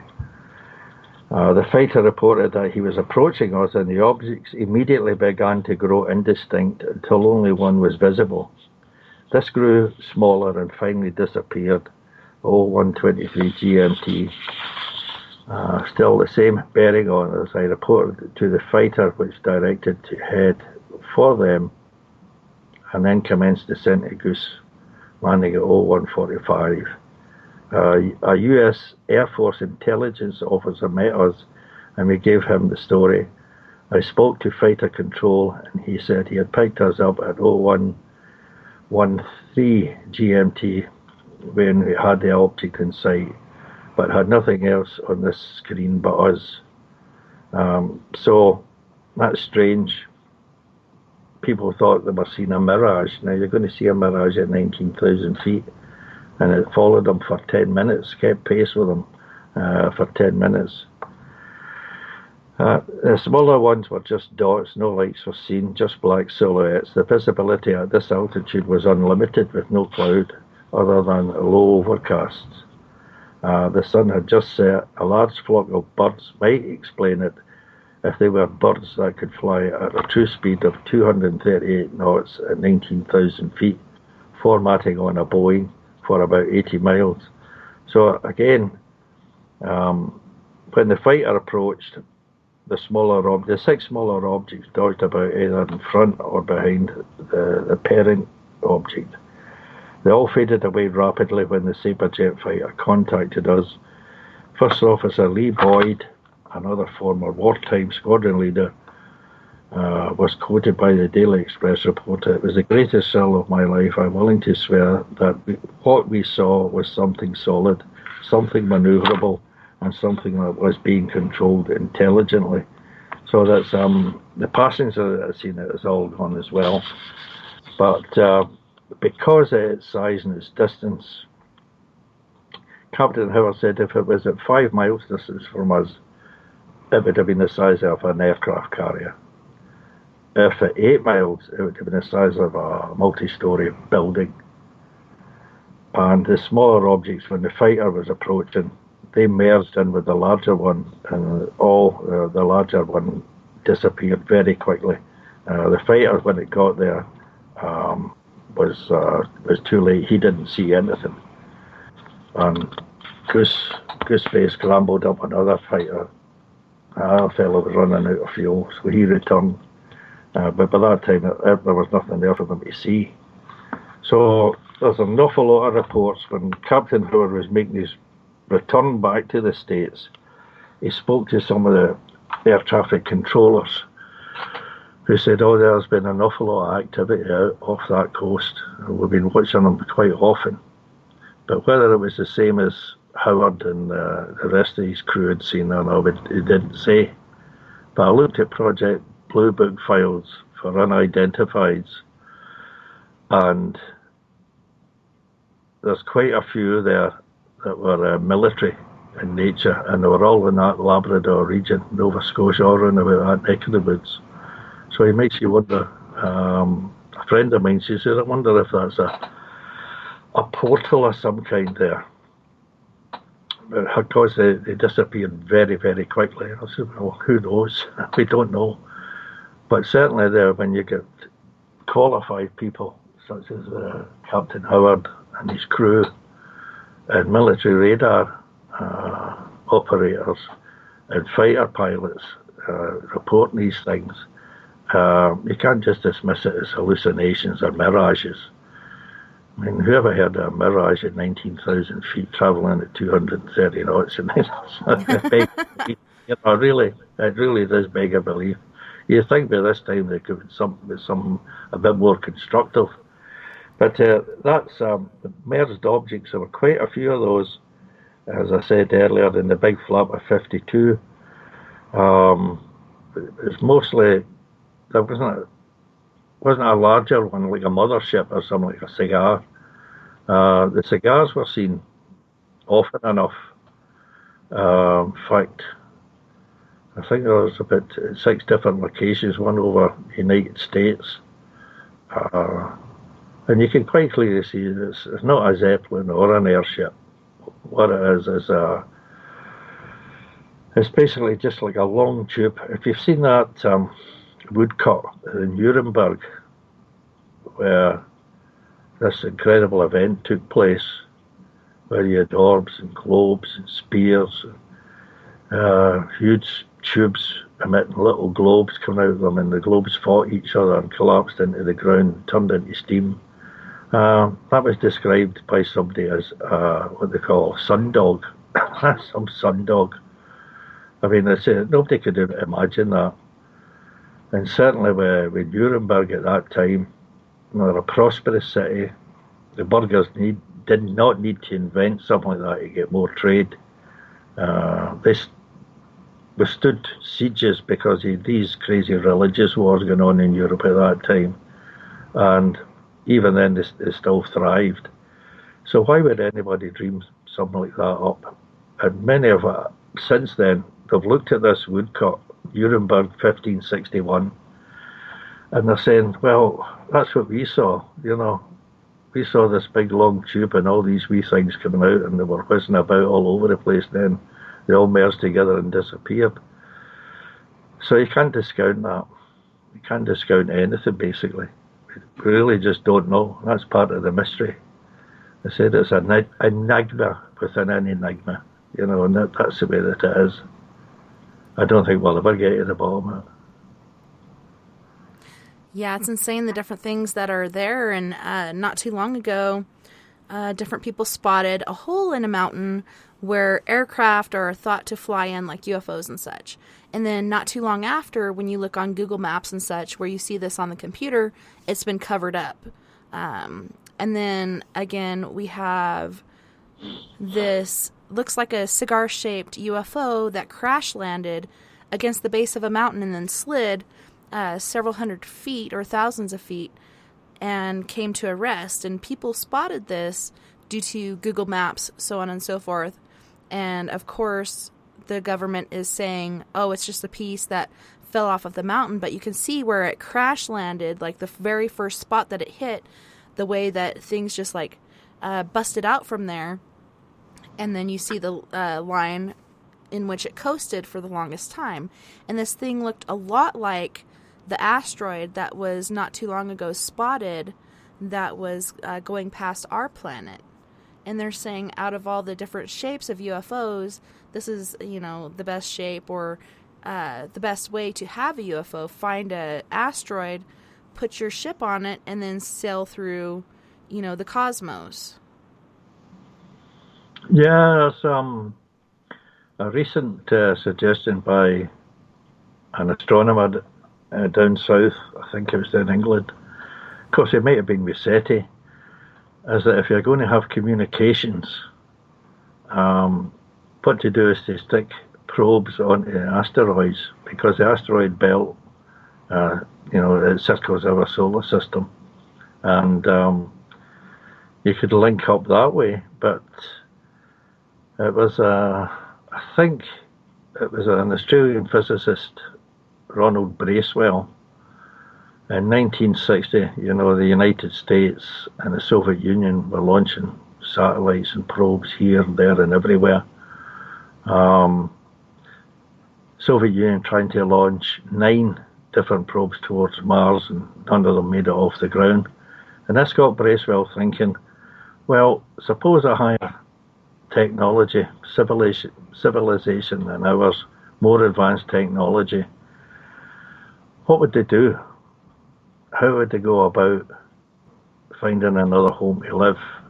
And he came up with this idea of what's now known as the Bracewell probe. They would come in, scan to see if there's any radio frequencies, anything like that, take the atmosphere obviously, and then if it was suitable, it probably just shut down until such times as technology arrived and people picked up radio transmissions. And strangely enough, in 1900, Nikola Tesla, he was operating a 25-meter band. He was an experimenter on high frequency. And he just sent out a message, his call sign or whatever. And quite a few seconds later, you know, about 8 or 12 seconds later, he got a response. And he said, I've received a message from intelligent beings. And he went on to say it was 1, 2, 3. you know, it's numbers 1, 2, 3, and of course he was greeted with ridicule. But he pointed out that the distance involved, it couldn't have come from the moon. I mean, I can bounce a signal off of the moon 2.5 seconds. If I key the microphone on my transceiver, it circumnavigates the globe in 138 milliseconds. So what was it his signal was bouncing off of then? It had to be something. And this is what got Bracewell thinking. What were these long delayed echoes? Could it be a space probe? Later he thought, no. He looked at the propagation conditions that existed in 1928 and 1929, where a Swedish group detected these signals as well. And he thought it's possible, but unlikely. So if we were going to say to Proxima Centauri, you would send out a probe first to find out if there's a planet there that you can live on. And then you know, you would need to construct habitats where you were able to live on it, whatever it is in the weather conditions. It's not that simple. But that's what we would do. You would send a probe out first, analyse what was in the solar system. Is there anything there that we could occupy? But that'll come eventually. It's going to have to come. Where, as I think it was Carl Sagan said it, and the late Stephen Hawking, sooner or later we're going to have to find another home, because natural disasters, catastrophes, could bring our civilization to a complete end from which we might not recover. So there's a lot of truth in what they're saying. But whether we ever get around to it or not, I don't know. There's too much infighting, too much squabbling amongst nations. Who should be doing what? We could build this and we could build that. But the only thing they're actually concentrating on, as usual, is making more advanced weapons, unfortunately. But sooner or later, we're going to have to think seriously. We're going to have to do something, because it can't go on the way that it is. The climate change that we've got, it's all right saying it's cyclical. It happens, you know, every 10,000 years. Where will we be in 20 years' time, 30 years' time? We don't know. I mean, look at the fires down in Australia. It's terrible. In the summer. Yeah, in the summer, Russia had those big fires, forest fires in Siberia. It'll have to come sometime, but trying to get everybody to pull together, I don't know. Sometimes it takes. Like even before the fires in Australia, you know, we have the Great Barrier Reef that began to die because the water was too hot. Like these things could not live in the Barrier Reef anymore, so it basically bleached it out due to the sun penetrating the ocean, and people are denying there's a hole in the ozone layer, even though Harvard, they're doing so many different diagnostics and hypotheses, so on and so forth, on how they can fix the ozone layer, and they've even sent up aluminum helium balloons that would release diamond dust and so many different things to fix this ozone layer.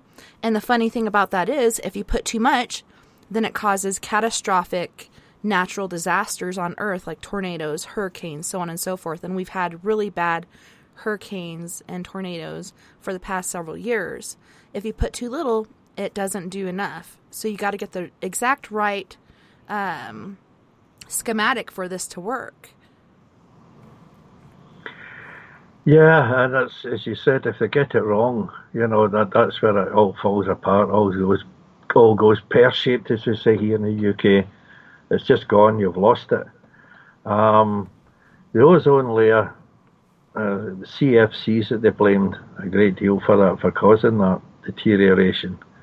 But it isn't just that, the sun is, we're at a solar minimum at the moment. There's no sunspots, very few. But they think the new solar cycle has started. But it's been a long, long time since, 20 years ago, I could talk to people in Australia at 4 o'clock in the morning. Now, you're lucky if you could talk to somebody over on the mainland. The ionosphere is like a big battery, and it's the ion stream from the sun that charges it up. But the sun isn't producing ions in the quantity that it used to. So there's obviously the sun, its cycle is changing as well. And our the solar weather is what controls our weather here. The various stream of UV radiation, whatever coming in. The Val Allen radiation belts protect us a great deal. But if the ozone layer continues to collapse the way that it is, then, the radiation is going to come through, and you couldn't go in it, you couldn't live in it. Fortunately, it's quite small, the hole in the ozone layer, but it's where it's located over the pole, and that's what's disturbing, because you're going to get an awful lot of heat going in, and it's going to start melting the ice caps, and that's what's happening, particularly in the North Pole. In the Greenland ice sheet is shrinking. Couldn't believe it. I showed you photographs the ice sheet 15 years ago, and you look at it now, there's no ice there, it's all rocks. So it's not getting better, it's just getting worse. Yeah, and there's different people out there that say there is no hole in the ozone layer, but there's been different pictures, so on and so forth, that do show different places in our ozone layer where it has thinned. Not saying it's gone, but there are depletions in the ozone layer. Why else would Harvard be spending so much money doing studies on this? Yeah. It's using the detectors, for detecting the gamma rays, beta rays, UV rays and whatnot. And they know that it's areas it is depleting. But they still don't understand why, because it's they're blaming industry, unregulated industry, the pollution and whatnot. I would say that's got a lot to do with it. But there again, these things tend to be cyclical. That's it. Why is it happening? You can't just put it down to the human race, though they're certainly contributing a great deal to it, I've got no doubt. But it's a strange one that the chemtrails, they think they're actually poisonous and whatnot. It might not be. We don't know. They haven't told us what they're doing with that. But I would suggest that this is something to try and reduce the amount of radiation that's coming in, especially over the United States.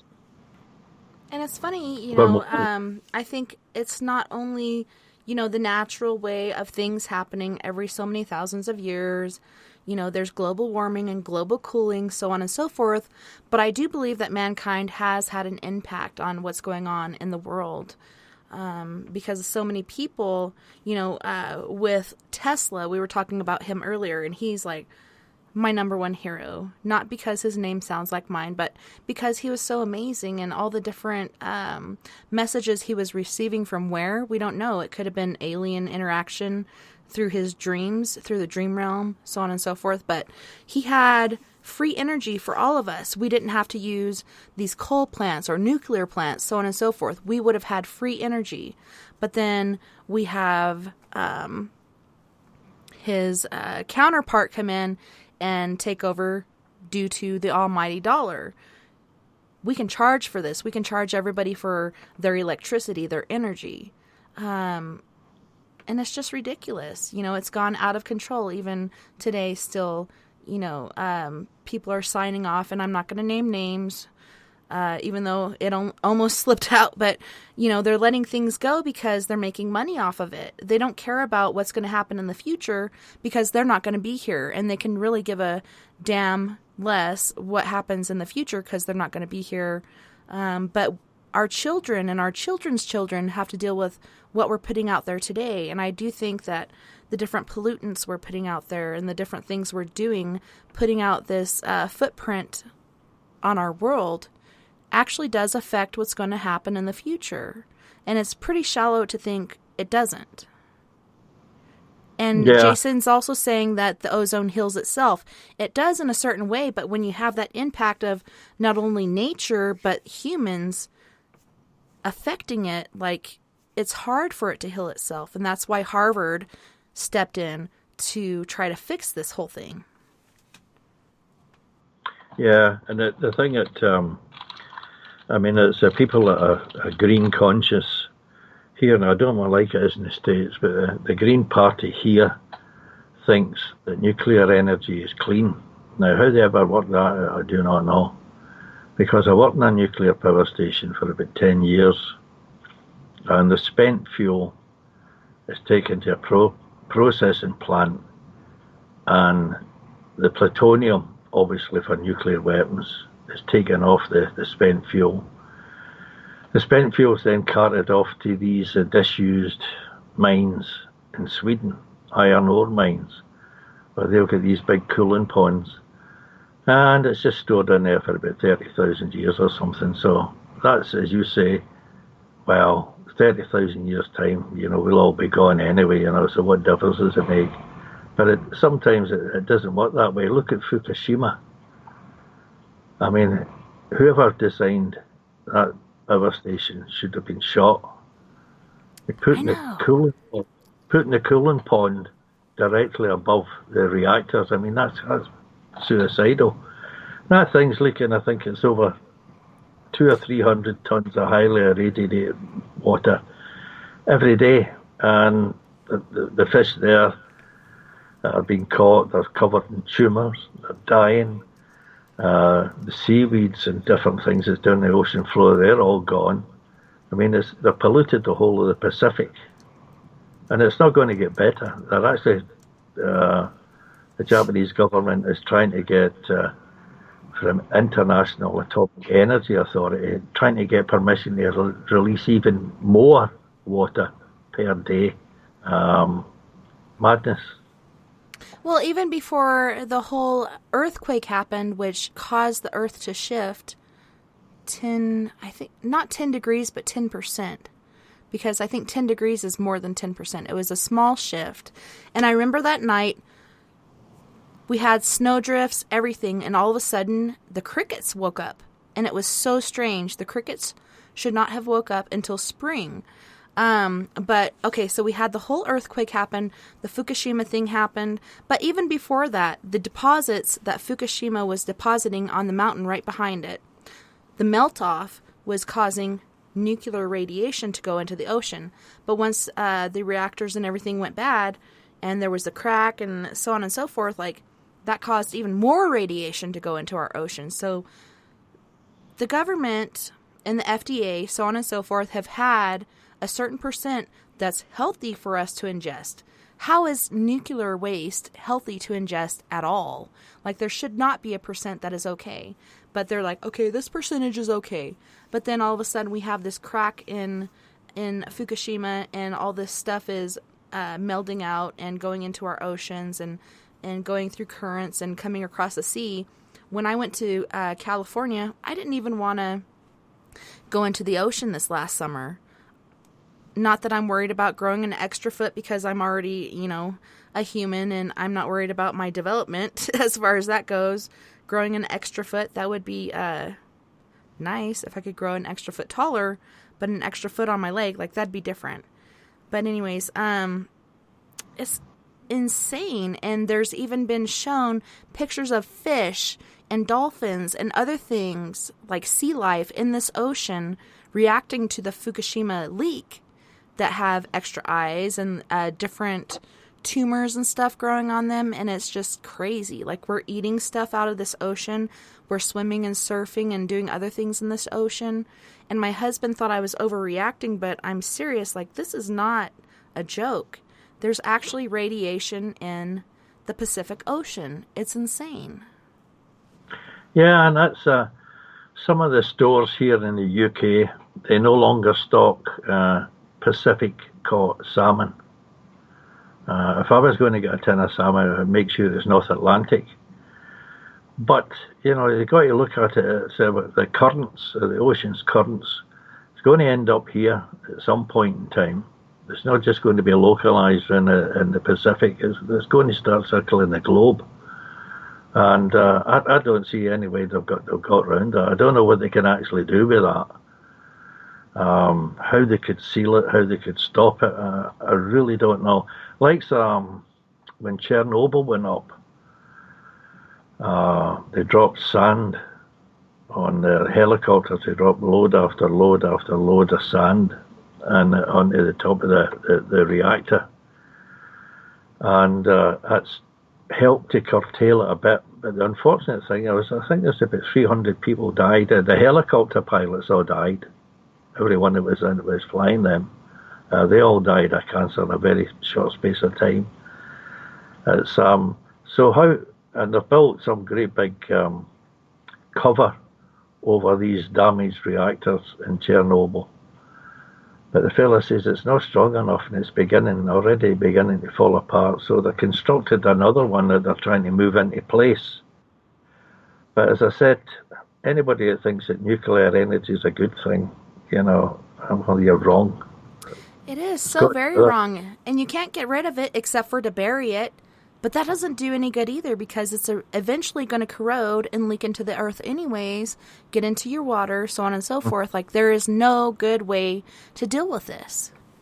No, that's, as you said earlier with Tesla, that was J.P. Morgan and who else? I can't remember now. Starts with an E, and I can't think of it right now. I don't know why. Yeah.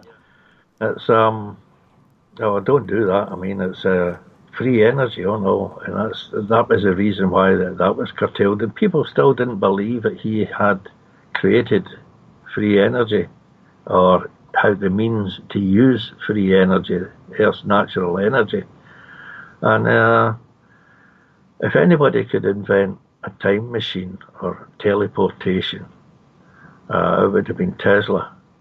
He actually had a flying saucer design, but it needed Edison. That's Thomas Alva Edison. Yeah. It's he actually developed a flying saucer, and the schematic for it are on the internet. But 1943, when he died, the FBI supposedly they took everything, every bit of notepaper, all his research, everything that he had, and it's never been seen again. They've released some now, but it's only been fragmentary, some of his information. And you just wonder just how, had they done that, well, there's a starship. If he could come up with something, he would have done it. He would have come up with a drive like that. Tesla's problem was he wasn't a businessman. When he made something to his satisfaction and he proved it worked, he moved on right away to something else. And then when he'd done that, he moved on. He kept moving on. He had an overactive brain on it, I don't know. No wonder some people think he's actually a time traveller. Nothing would surprise me about that man. Nothing. Well, I heard that he actually had, like, time frames where he'd kind of be in a comatose state or whatnot, like, or daydreaming, and he'd be receiving these messages from an otherworldly source. And he'd get these messages about these different things that he created, airplanes, aircraft, power sources, so on and so forth. Like, it was amazing. He also said that women were drainage systems as far as they drain your energy. I don't quite agree with that. But he was so smart and so intelligent and very sexy indeed. But he had a very, very hard downfall because of Edison and because of our government keeping him down. Like, he had so many good ideas, and instead of them taking them and using it for us to actually be a free world, they took it from him after he died. He had so many crates of blueprints and information, and then once he died, there was only 3 crates left out of like 83. Where'd the rest of it go? Went to the government or to Edison or whoever else, because they don't want that out there. But I find it intriguing that here in Colorado, right outside of Rico, Colorado, between Rico and Telluride, there is a community that is powered by Tesla energy. And I actually went and drove through this community, even though it's private property. I'm like, okay, if they catch me, then I'll go to jail. I don't care. But I looked in this power plant, and I look inside this window, and you don't see anything but like a sort of concrete tomb. You can't see what's in it. But it's amazing that this whole neighborhood is powered by it. These people are living off of free energy. They're living off of Tesla's dream of people living off of free energy. The rest of us aren't privy to it because the government doesn't want it to be so. But on that note, I hate to interrupt us, but we do have to go to our next break. And for this musical break, we have Nonye Toria from Ghana, South Africa. And we're going to be listening to Iban, Monyai, Yanga, and Paper Loving, which is by Chris. I think it's, oh God, I can't see his last name. But Chris featuring Nonye. But you guys don't go anywhere. We'll be right back after this musical break. Ow! Funky, yeah, yeah, yeah. Oh. Let go. So many fine boys in the club tonight. I wanna dance and I'm feeling kinda naughty tonight. Make you wine, I'm no darling, hold your neck, 'cause I'm coming. Oh my bum bum bum bum bum. Oh my bum bum bum bum bum. Ow! Thank God it's Friday. I need the right dress for this party.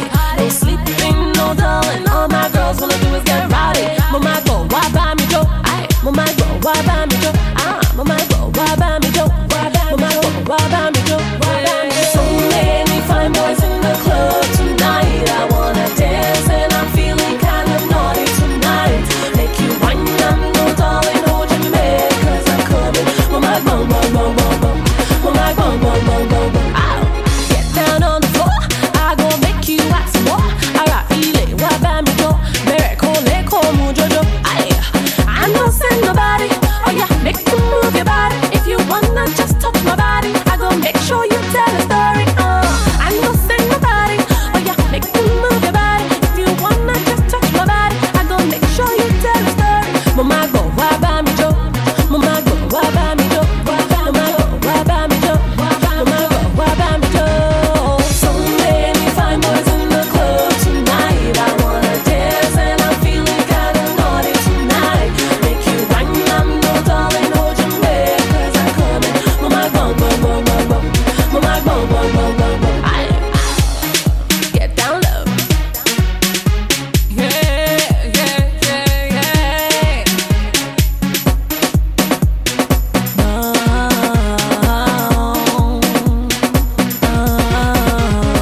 So many fine boys in the club tonight. I wanna dance and I'm feeling kinda naughty tonight.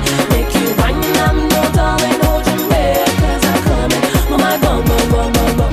Mama bum bum bum bum bum.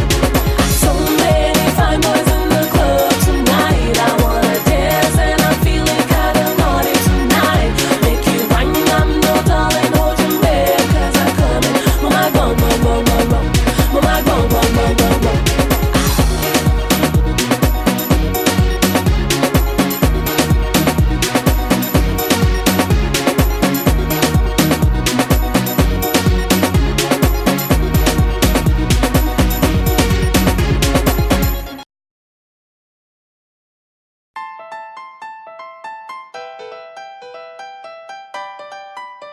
Nonye Monjage Orimi Monjage Orimi Monjage Orimi Monjage Orimi Monjage Orimi Monjage Orimi. Some do good just for the doing. See everything just for the seeing. Don't even care what you're receiving. Through all the heights just for relying. I'll be fine, fine, fine lady. I don't wanna be your baby. All I wanna do is get crazy. Wanna have me, just get ready. Now waiting, I sabi. I did tell you all my how life is. Now so show love with your heart and show love with your soul. Monjage Orimi, Monjage Orimi, Monjage Orimi. Monjage Orimi, Monjage Orimi, Monjage Orimi. Monjage Orimi, Monjage Orimi, Monjage Orimi. Monjage Orimi, Monjage Orimi.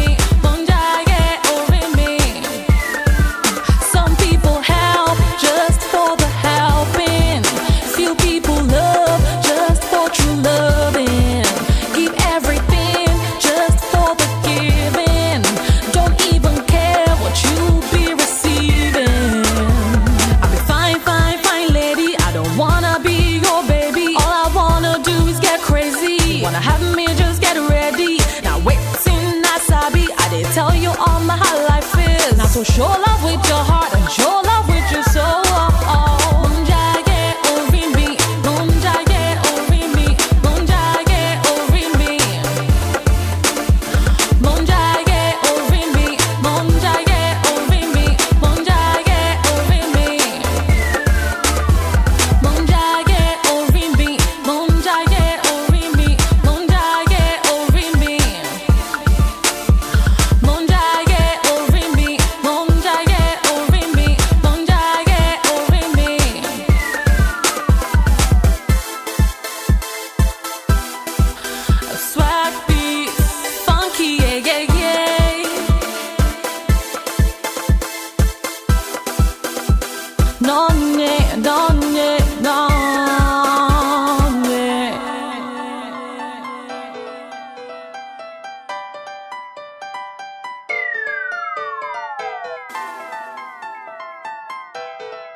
Show me your yanga, show me your yanga, eh. Show me your yanga, eh. Yeah. Yeah. Yeah. None, yeah. Yeah. I love music, Niger music, Niger.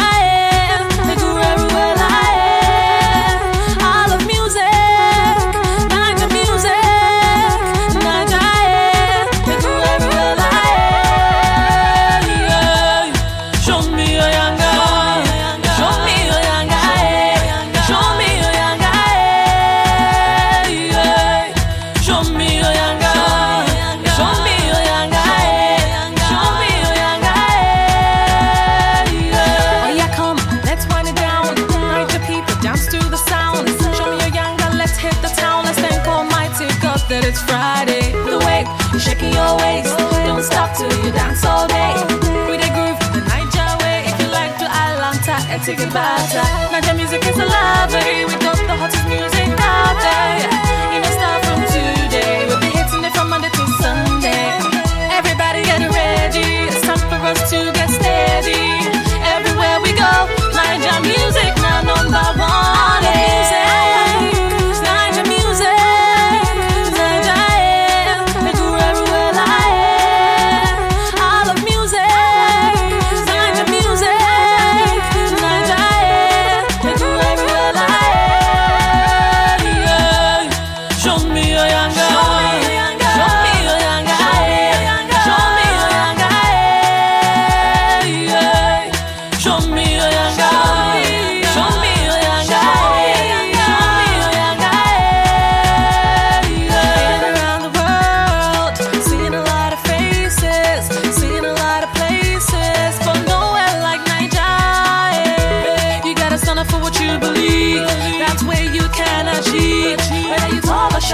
Slim or fat, hey, now you're palaver. I beg, throw away your face. Bad they let people come, throw away your face. It don't really matter cause we're all in the race. That's all we can be till we all meet the Niger.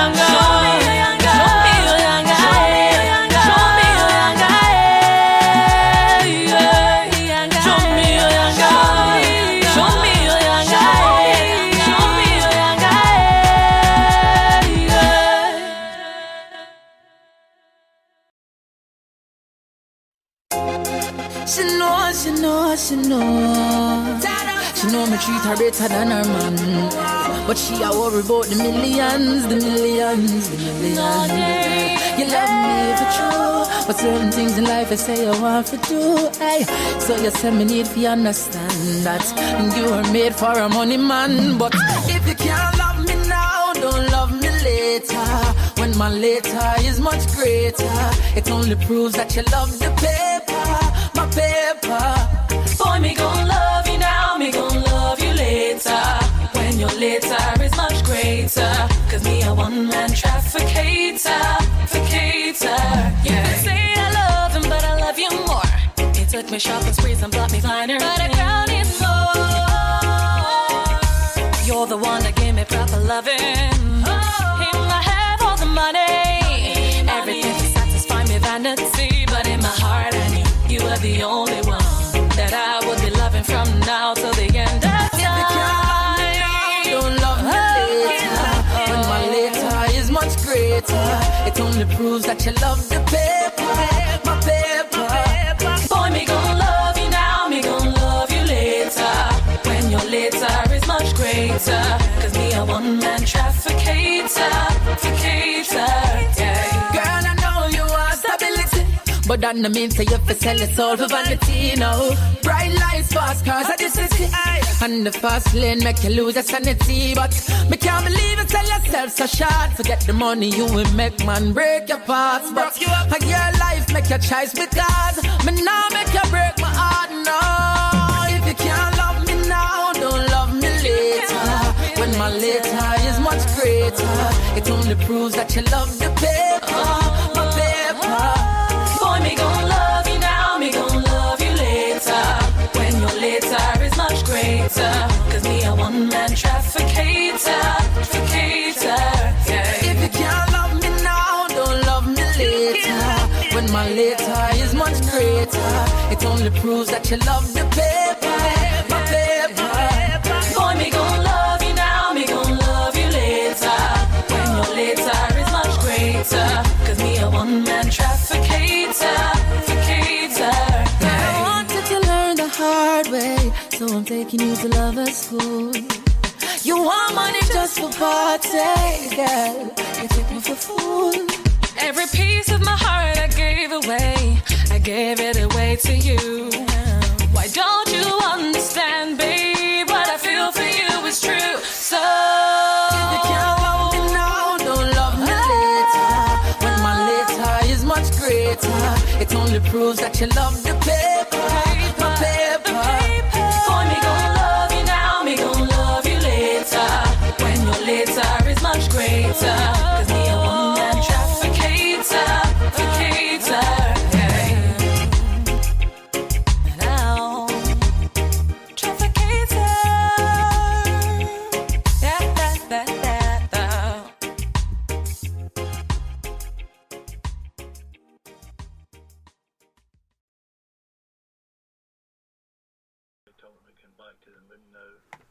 Welcome back, everyone, and thanks so much for listening tonight on We Are Paradox Media's Late Night in the Rockies. Tonight we have Mr. Jim Morrison, or Mr. Jim Morris, I'm sorry.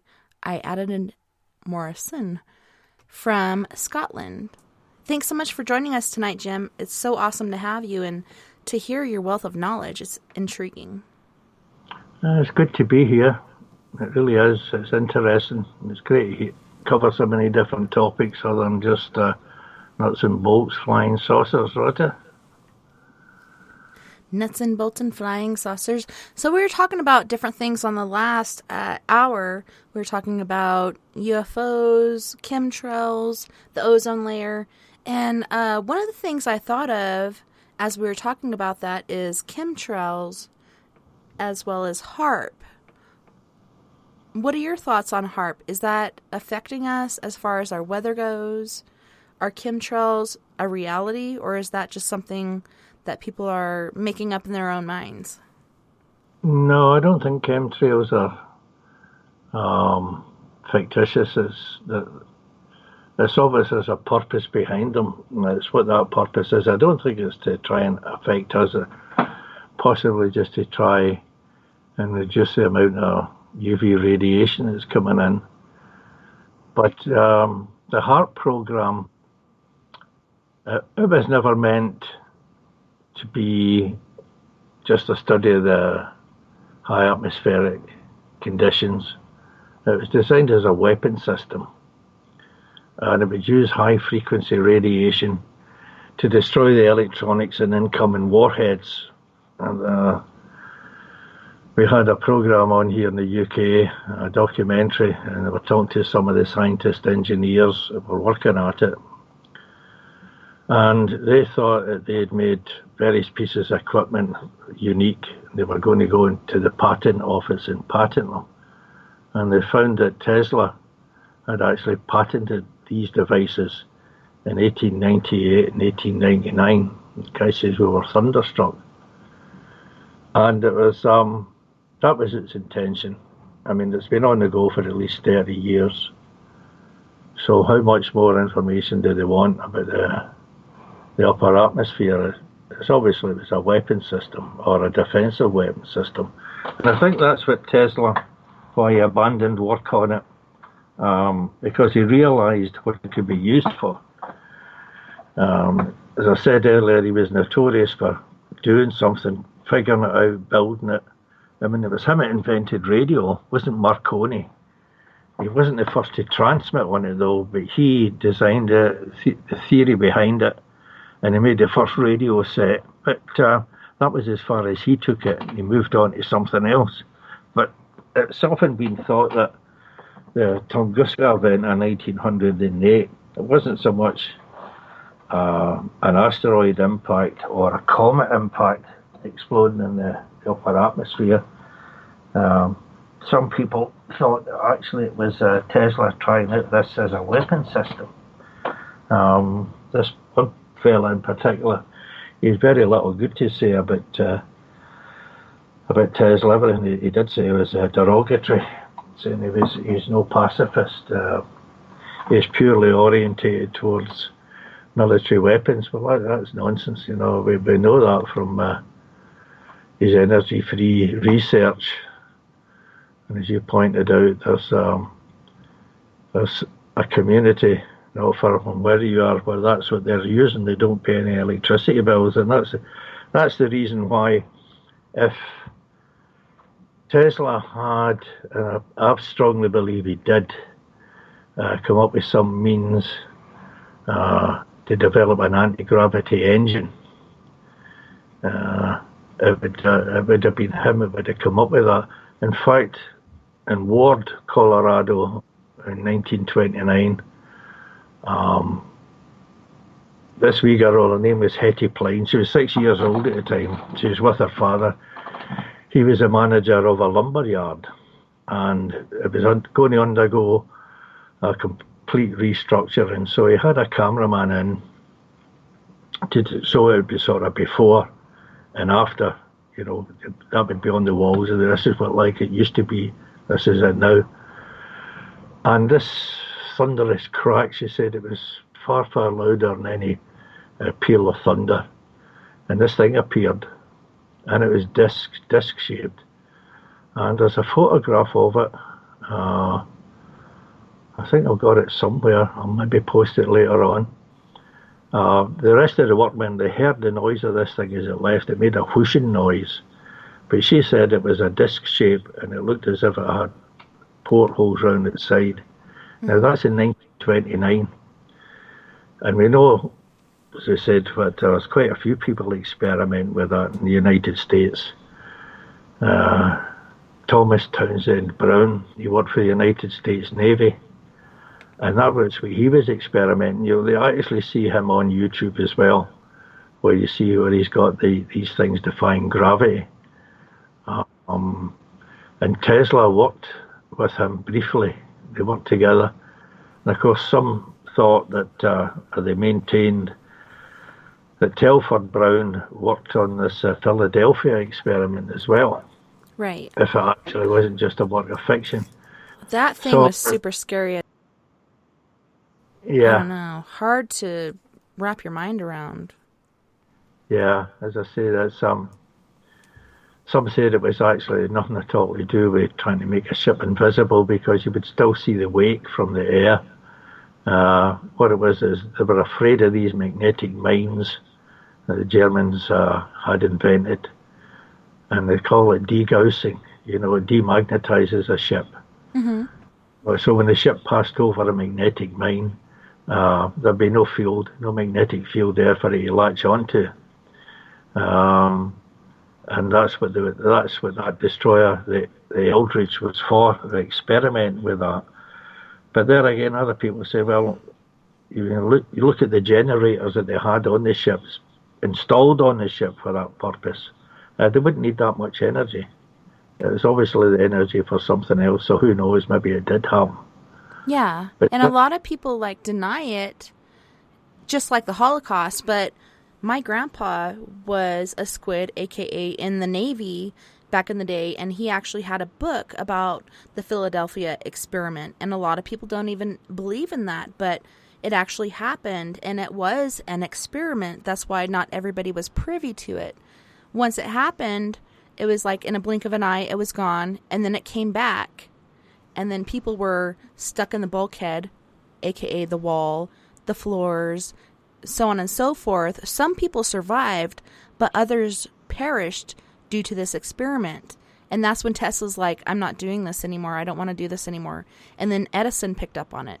And there was another experiment, I think it was over in Russia or Germany. I think it was Russia, where the ship was actually stuck in the wall of a cliff, a rock face cliff. And all you see is the point of the ship sticking out. Cared about. But what they were saying, or some schools I thought, was the reason why that happened. It was in a different timeline for it. It was different parallel universe, if you will. And if it had just been a straight line it was going in, it would have been all right. No obstructions, no parallel universe. It would have been teleported, more or less, without any difficulty. But what they did was they opened up a portal into another universe, parallel universe of us. Of course, they ran into a mountain. That's one theory behind it. But we do know that much of the Nazi research and development it disappeared. A lot went to Russia. We know that a lot went to America under Operation Paperclip. But there was so much there that so many scientists, that the Americans in particular and the Soviets and the British were trying to track down, it just mysteriously vanished, it gone. And Henry Stevens, in his book, Germany's Secret Weapons and Still Secret Weapons, he said they were actually experimenting with opening up a time portal. And he said that when, it was finished for the Nazi regime, they were all bolting the course. They turned up at this place in the Harz Mountains, a tunnel. And he said at the end of this was this strange circular object, like a Stargate. Probably that's where they got it. Right. And there was 2,000 or 3,000 scientists and their families and whatever, accompanied by SS guards. And they could see the slave labourers that were left outside to die. They saw them start this up, and it started to flicker right round the whole circle itself. You could see a light pulsing right round the whole circular thing. And then the doors shut, and behind these SS people, and they were never seen again. So whether they went in there and they all committed suicide, it's unlikely. They went somewhere.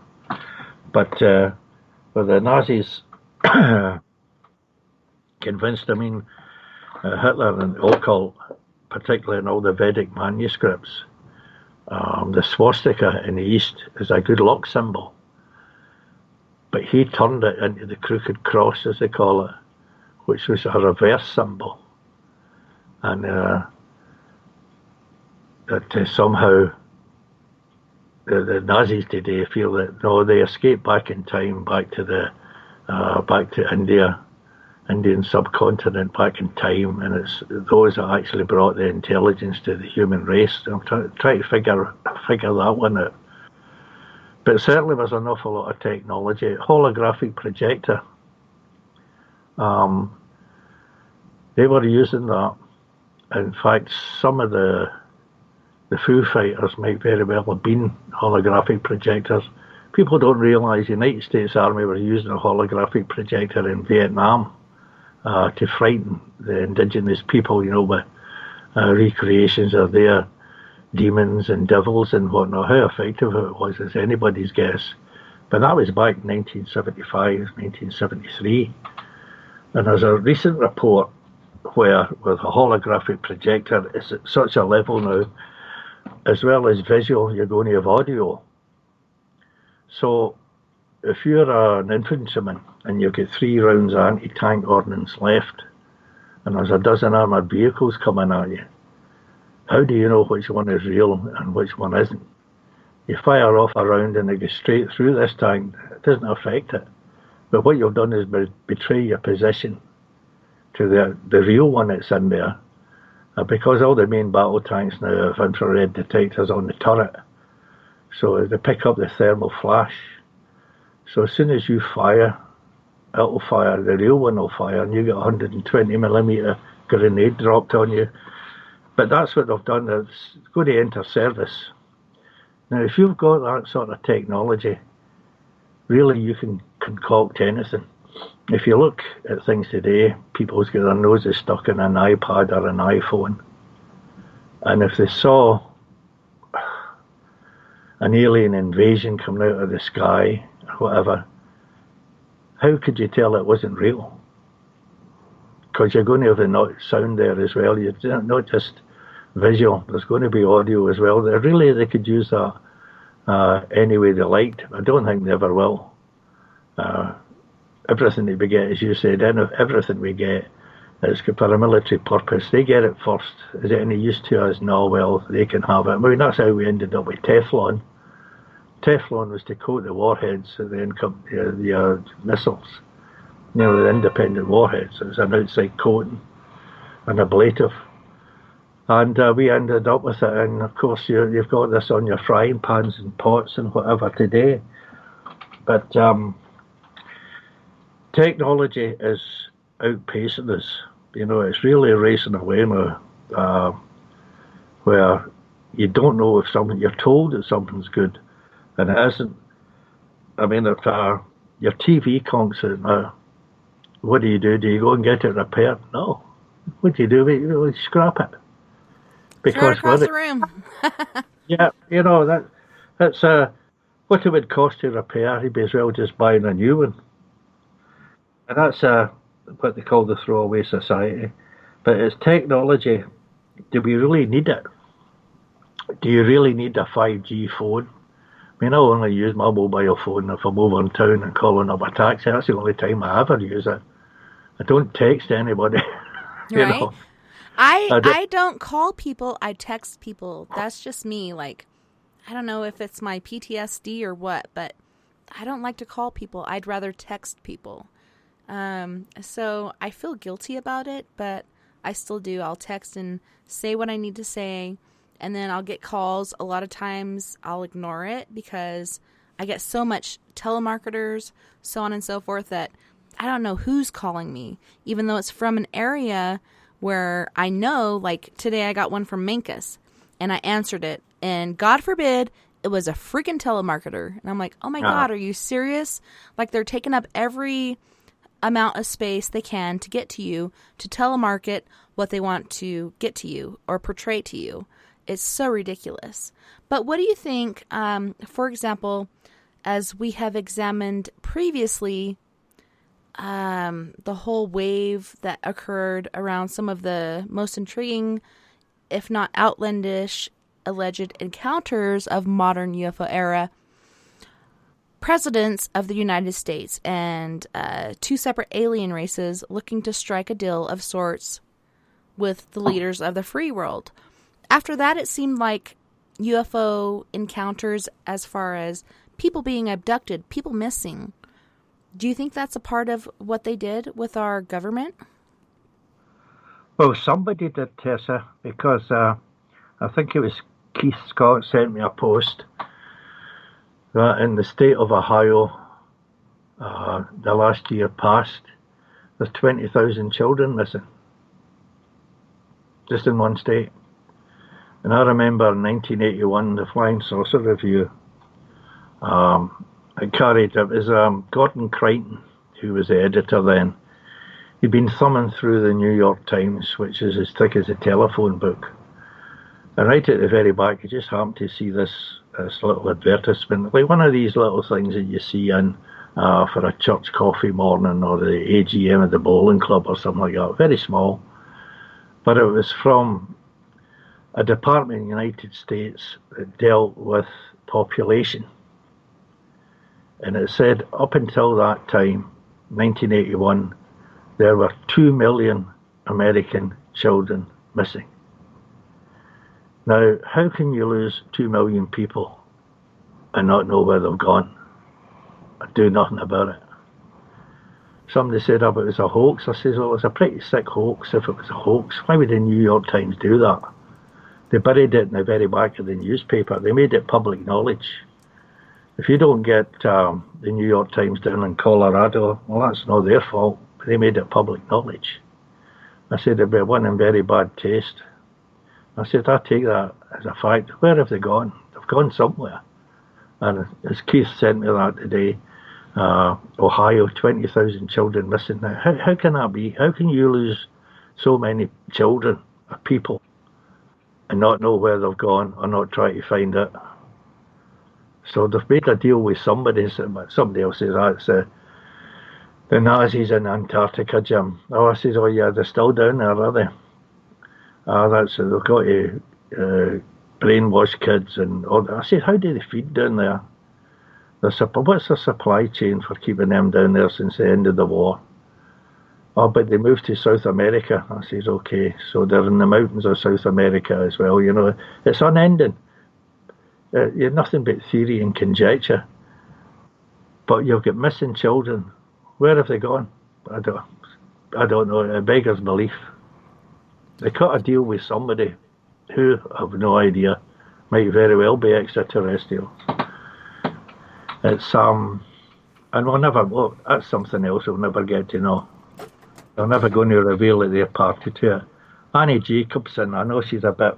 She gets a bit wacky at times, but her book Operation Paperclip got her a Pulitzer Prize. And when you see actually what the Nazis were about, what they were doing, nothing would surprise me. Now, you know, nothing would really surprise me. If you would cut deals with people like that, I mean, you'll cut deals with anybody, no matter how malevolent they are. I don't know how you feel about that one. It's just strange, you know, the amount of people that were missing before and then after these deals were made, the amount of people afterwards. Like, obviously, there was a deal made, and not a big deal made as far as our government goes, trying to find these children or people that were abducted, you know? It's as if they made a deal and they're just gonna, you know, brush it away. Nothing's happening. Nothing to see here. You know, it's ridiculous. People are missing. It is a big deal. If my child was missing, I would carve the freaking world to try to find my kids. You know what I mean? My kids mean the world to me, so I will tear the world apart trying to find my kids. But the government has made it so, as far as signing these documents and saying, okay, you can take a certain amount of people and you can do whatever experiments. And just recently, I don't know if you've seen this in the press, but just recently again, the cattle mutilations have happened again. They've started to happen again in a very big way, as well as human mutilations. Like, it's insane. How can you sign something and agree to this? Are you going to partake in this? Are you going to be part of the ones who get their lips taken off in a surgical manner, or part of your stomach area taken, or your sexual organs taken because of this certain study? Like, it's insane. Why do they need these things? If they're so advanced, why exactly do they need this? Unless it's for studies, because they put us here in the first place and they want to see how far we've advanced. Or how far we've regressed. Another theory to that was that these kids are taken away they discovered a star drive and a planet orbiting the star Beta Hydrae. It's a G-type star. In 1965. Well, I remember the scientists saying that they discovered an Earth-like planet way back then, and then we never heard any more about it.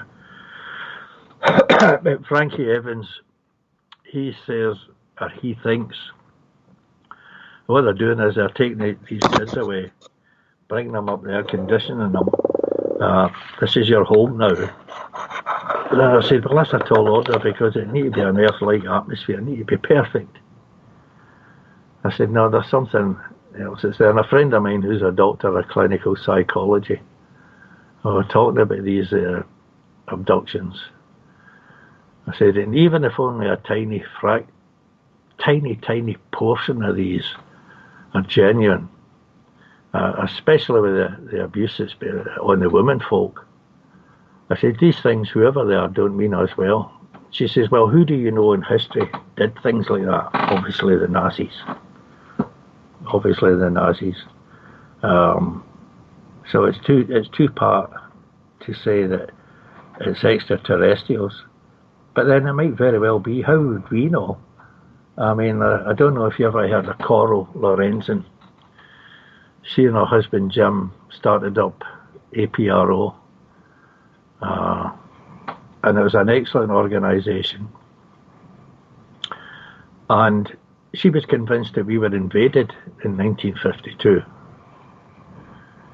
And I said, well, how could you? I said to myself, and we were talking about this when I was with the old Before group, how could you invade an entire planet and nobody know anything about it? Not a shot being fired. And the conclusion we reached at is you control those that are in control. If you can show people weapons, technology that's thousands of years in front of us, how do you fight them? And what happens if you go to war with them and you lose? It wouldn't just be one or two people or two or three countries, but the entire human race. So there's, I don't know. I think if they made deals, it wouldn't surprise me. If you look at the deals they made at Yalta, where they sold Eastern Europe into communist serfdom for 50 odd years, because that's what they did, and they must have known that was going to be the outcome. Right. But who benefited from it? Well, not my family. no. It's the only people that benefited were the people that had money in the armaments industry, and it was the same in the Soviet Union. It was never as communist as it's made out. Even today, you look at the corruption. There's a fella under the, what they call it? It's not the KGB, Federal Security Bureau. He had about $3 million money skimmed off of people, with bribes, and you got to pay the fine and so on and things like that. What happened to him? I think they stuck him in jail for about 5 years or something like that. That still goes on. But yeah, nothing would surprise me about them. I mean, if they would do that, these beings turned up from wherever, yeah, well, okay then, we just leave the rest of us alone. And of course, they won't ever leave you alone. Charles Fort said that we're somebody else's property. And somebody else said that we're nothing more than lab rats. Whoever they are, all we are is just lab rats. Who knows? Yeah. We're lab experiments. Yeah. Try We're this. Little petri dishes. Yeah. Try this, try that. Let's see if we can do this, that with them. It's not to advance the human race. Exactly what it's really all about, I've got absolutely no idea. We know that if they could produce super soldiers, remember that film? What was it they called them? The super soldiers that were genetically modified and were using their drugs and their brain and all the rest of it, turned them into these super soldiers that would do anything. Well, the Nazis believed in that, and they produced meth, amphetamines, and So the Nazi super soldiers were taking that, as did Hitler, and that caused a lot of wrong decisions that led to the Americans' victory. Had they not produced methamphetamines, had they not used it, could you imagine what would have happened? Like, we were able to go in and take over because of the whole being paranoid, so on and so forth, not taking things seriously. Had they not partaken of methamphetamines, trying to make the super soldier, like, we might not have won that world war. Like, it's insane. I'm so glad that they did. But Yeah. it's scary to think how things could have gone had they not done so. You've got to bear in mind that Hitler had syphilis, and that was affecting his brain for a lot of his decisions. Personally, think myself, you probably heard about the July bomb plot, where they tried to blow Hitler up when the war was already lost. After he survived that, he very seldom appeared in public. And who did appear was a doppelganger, an actor. I forget his Gustav Horst, I think it is, or something like that, who looks very like Hitler. But you could see by his teeth, Hitler had perfect teeth at the front. This fella had gaps in his teeth. And a dental surgeon, an expert in that, was looking at the photographs. They said, no, that is two completely different men. So I think what happened there was that the man I always thought he could do a better job was Himmler, who was in charge of the SS. And he had spies everywhere. He could tell you what you had for your breakfast.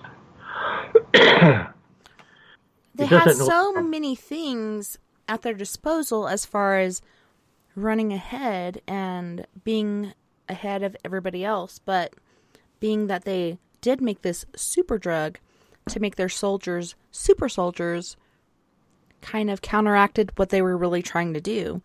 And it makes me grateful that they did find Hitler and they did actually go this particular way instead of finding somebody else. Like, the war could have lasted much longer had they found somebody else, but instead they found Hitler, who was already, like, so sad about himself, his artistic ability. He was rejected. He became, the leader of the German Nazi whole regimen. Had they found somebody else who wasn't so decrepit, who didn't use methamphetamines, could you imagine how much further this war could have gone and how much different it could have been?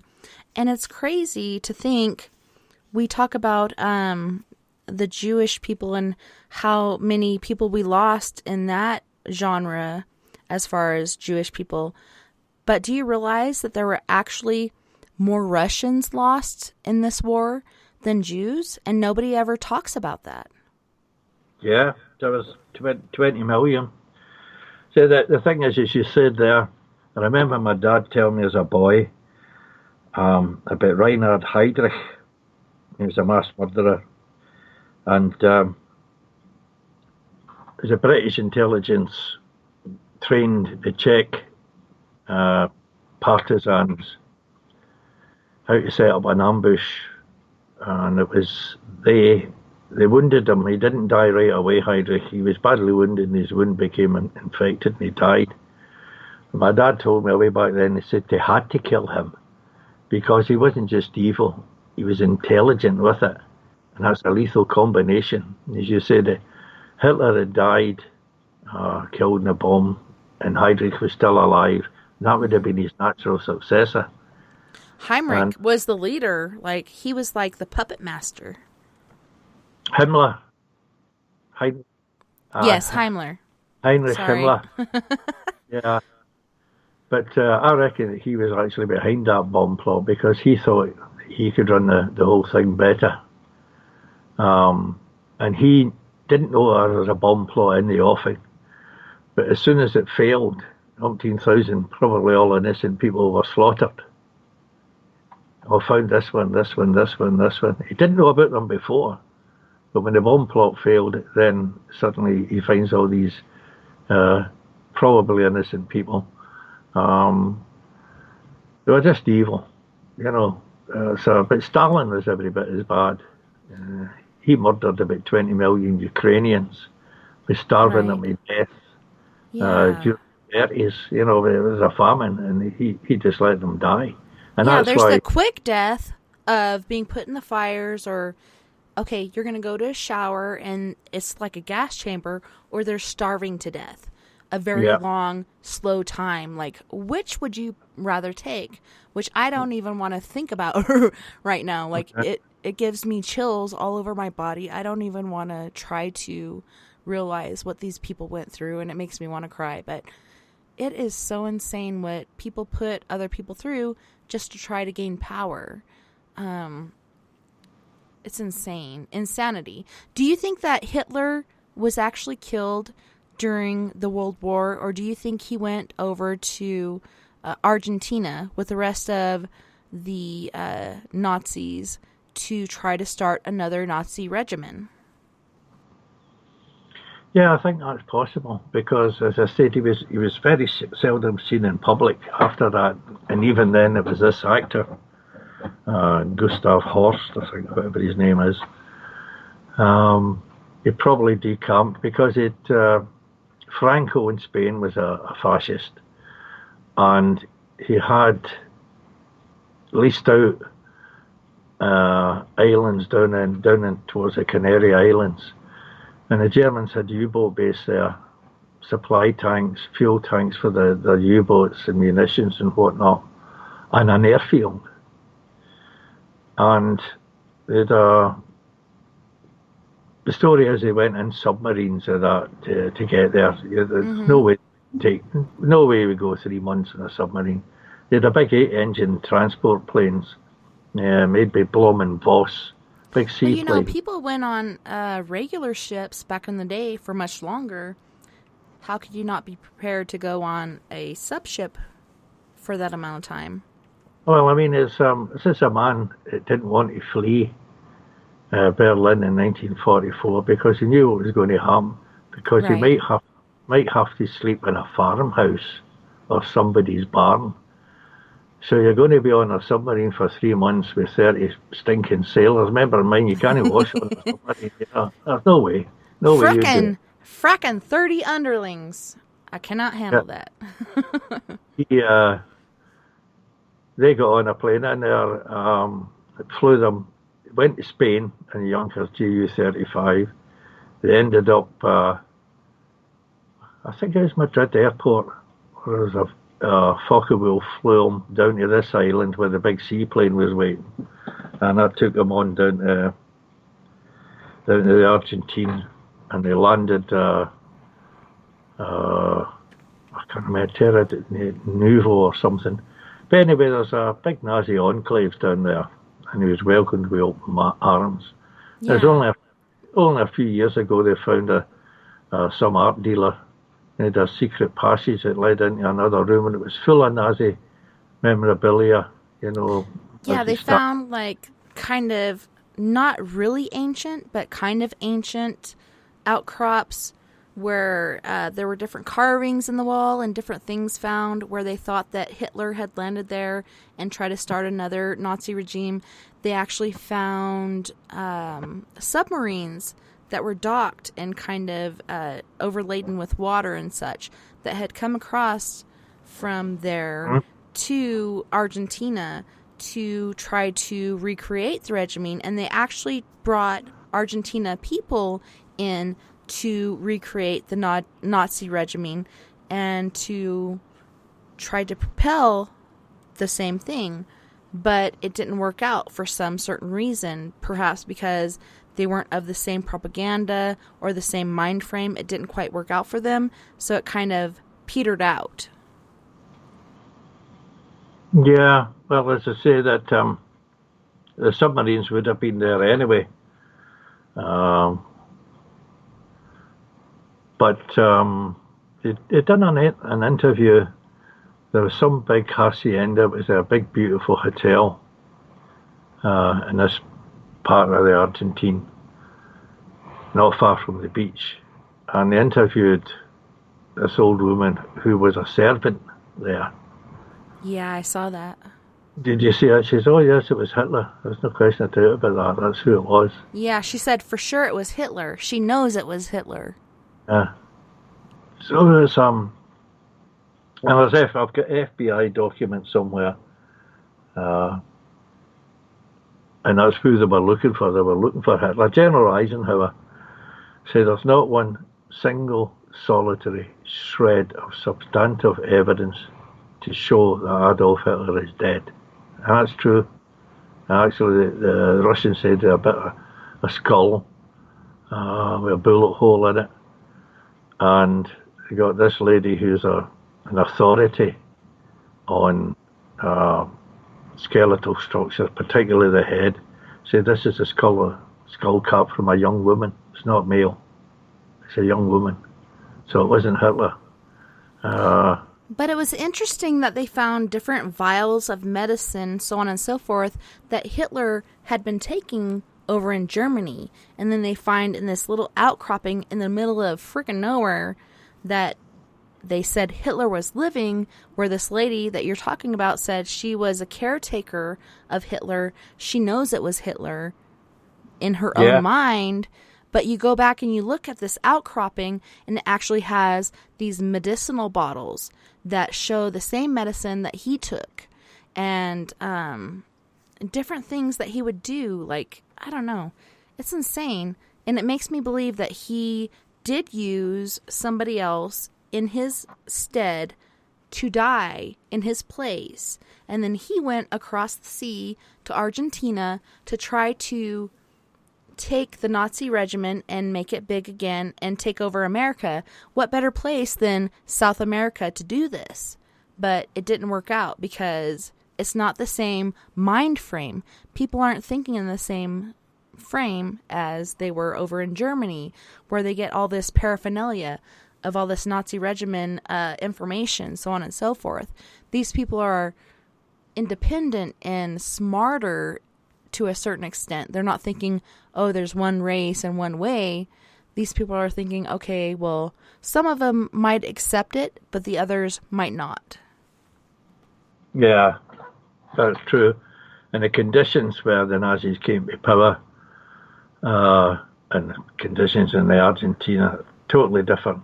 He had them brainwashed because of the Great Depression. You've probably seen that. They're going to be a wheelbarrow full of money to buy a loaf of bread and so on. Those conditions didn't exist in the Argentine. And they're not that stupid. They saw what happened to him. If that's what happened to him back in Germany, going to bring this war here. So he died, I think it's 1964 or 1965. Hitler, that's when he croaked. But I've got no doubt that's what happened. The bomb plot was Himmler. And when it failed, he knew sooner or later his number was up. Because he tried to make deals with the Allies who wouldn't entertain him in any case. They listened to him. Yeah. They just led him along.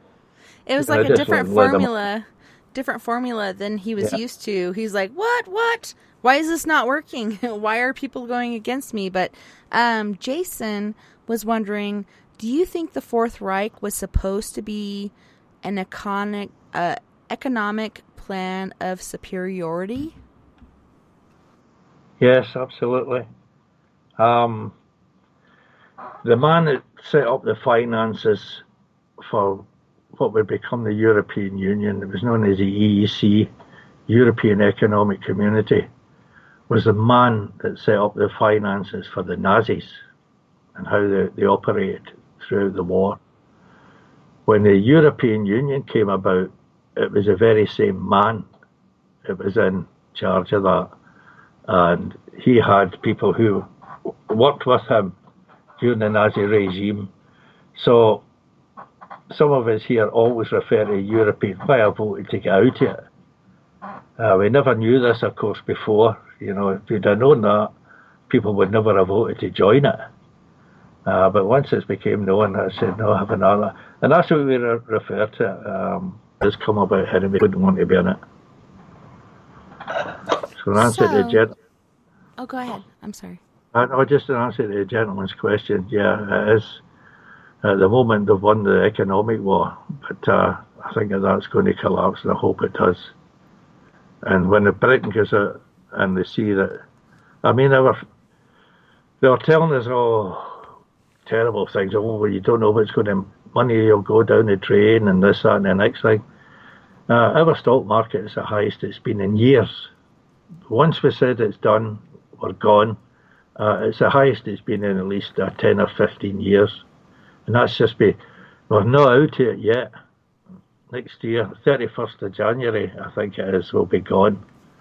Supposed to be this year. We shall see.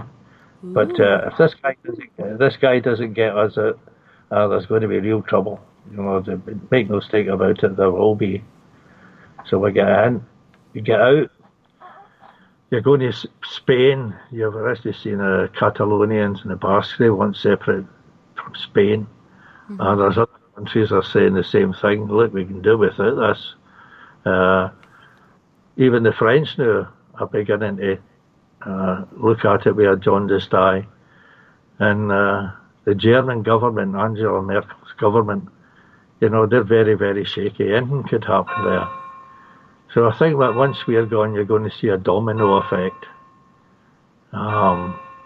take place. I mean, you're paying, I forget just how many billions it is per year. And what you're getting out of it, not an awful lot. No. Not enough. So what is the point? We had the British Commonwealth before, Australia, New Zealand, Canada. We still had the African states there, South Africa, Rhodesia, Zimbabwe, as it's now known as. We traded with them before, and trade with them again. It's this, the World Trade Organization's tariffs. And I was saying to people up here, I says, what is the difference? You might pay a few pence more on something, but you're rid of Europe, because they can change the European tariffs. They can change that any time they like. They can put more higher tariff on your imports, and there's nothing you can do to stop it. That's basically what it is. They're in control of the money. And that's all that matters on that fringe. Yep. It's We'll so see how hard to compete against that as a human being trying to work against that realm.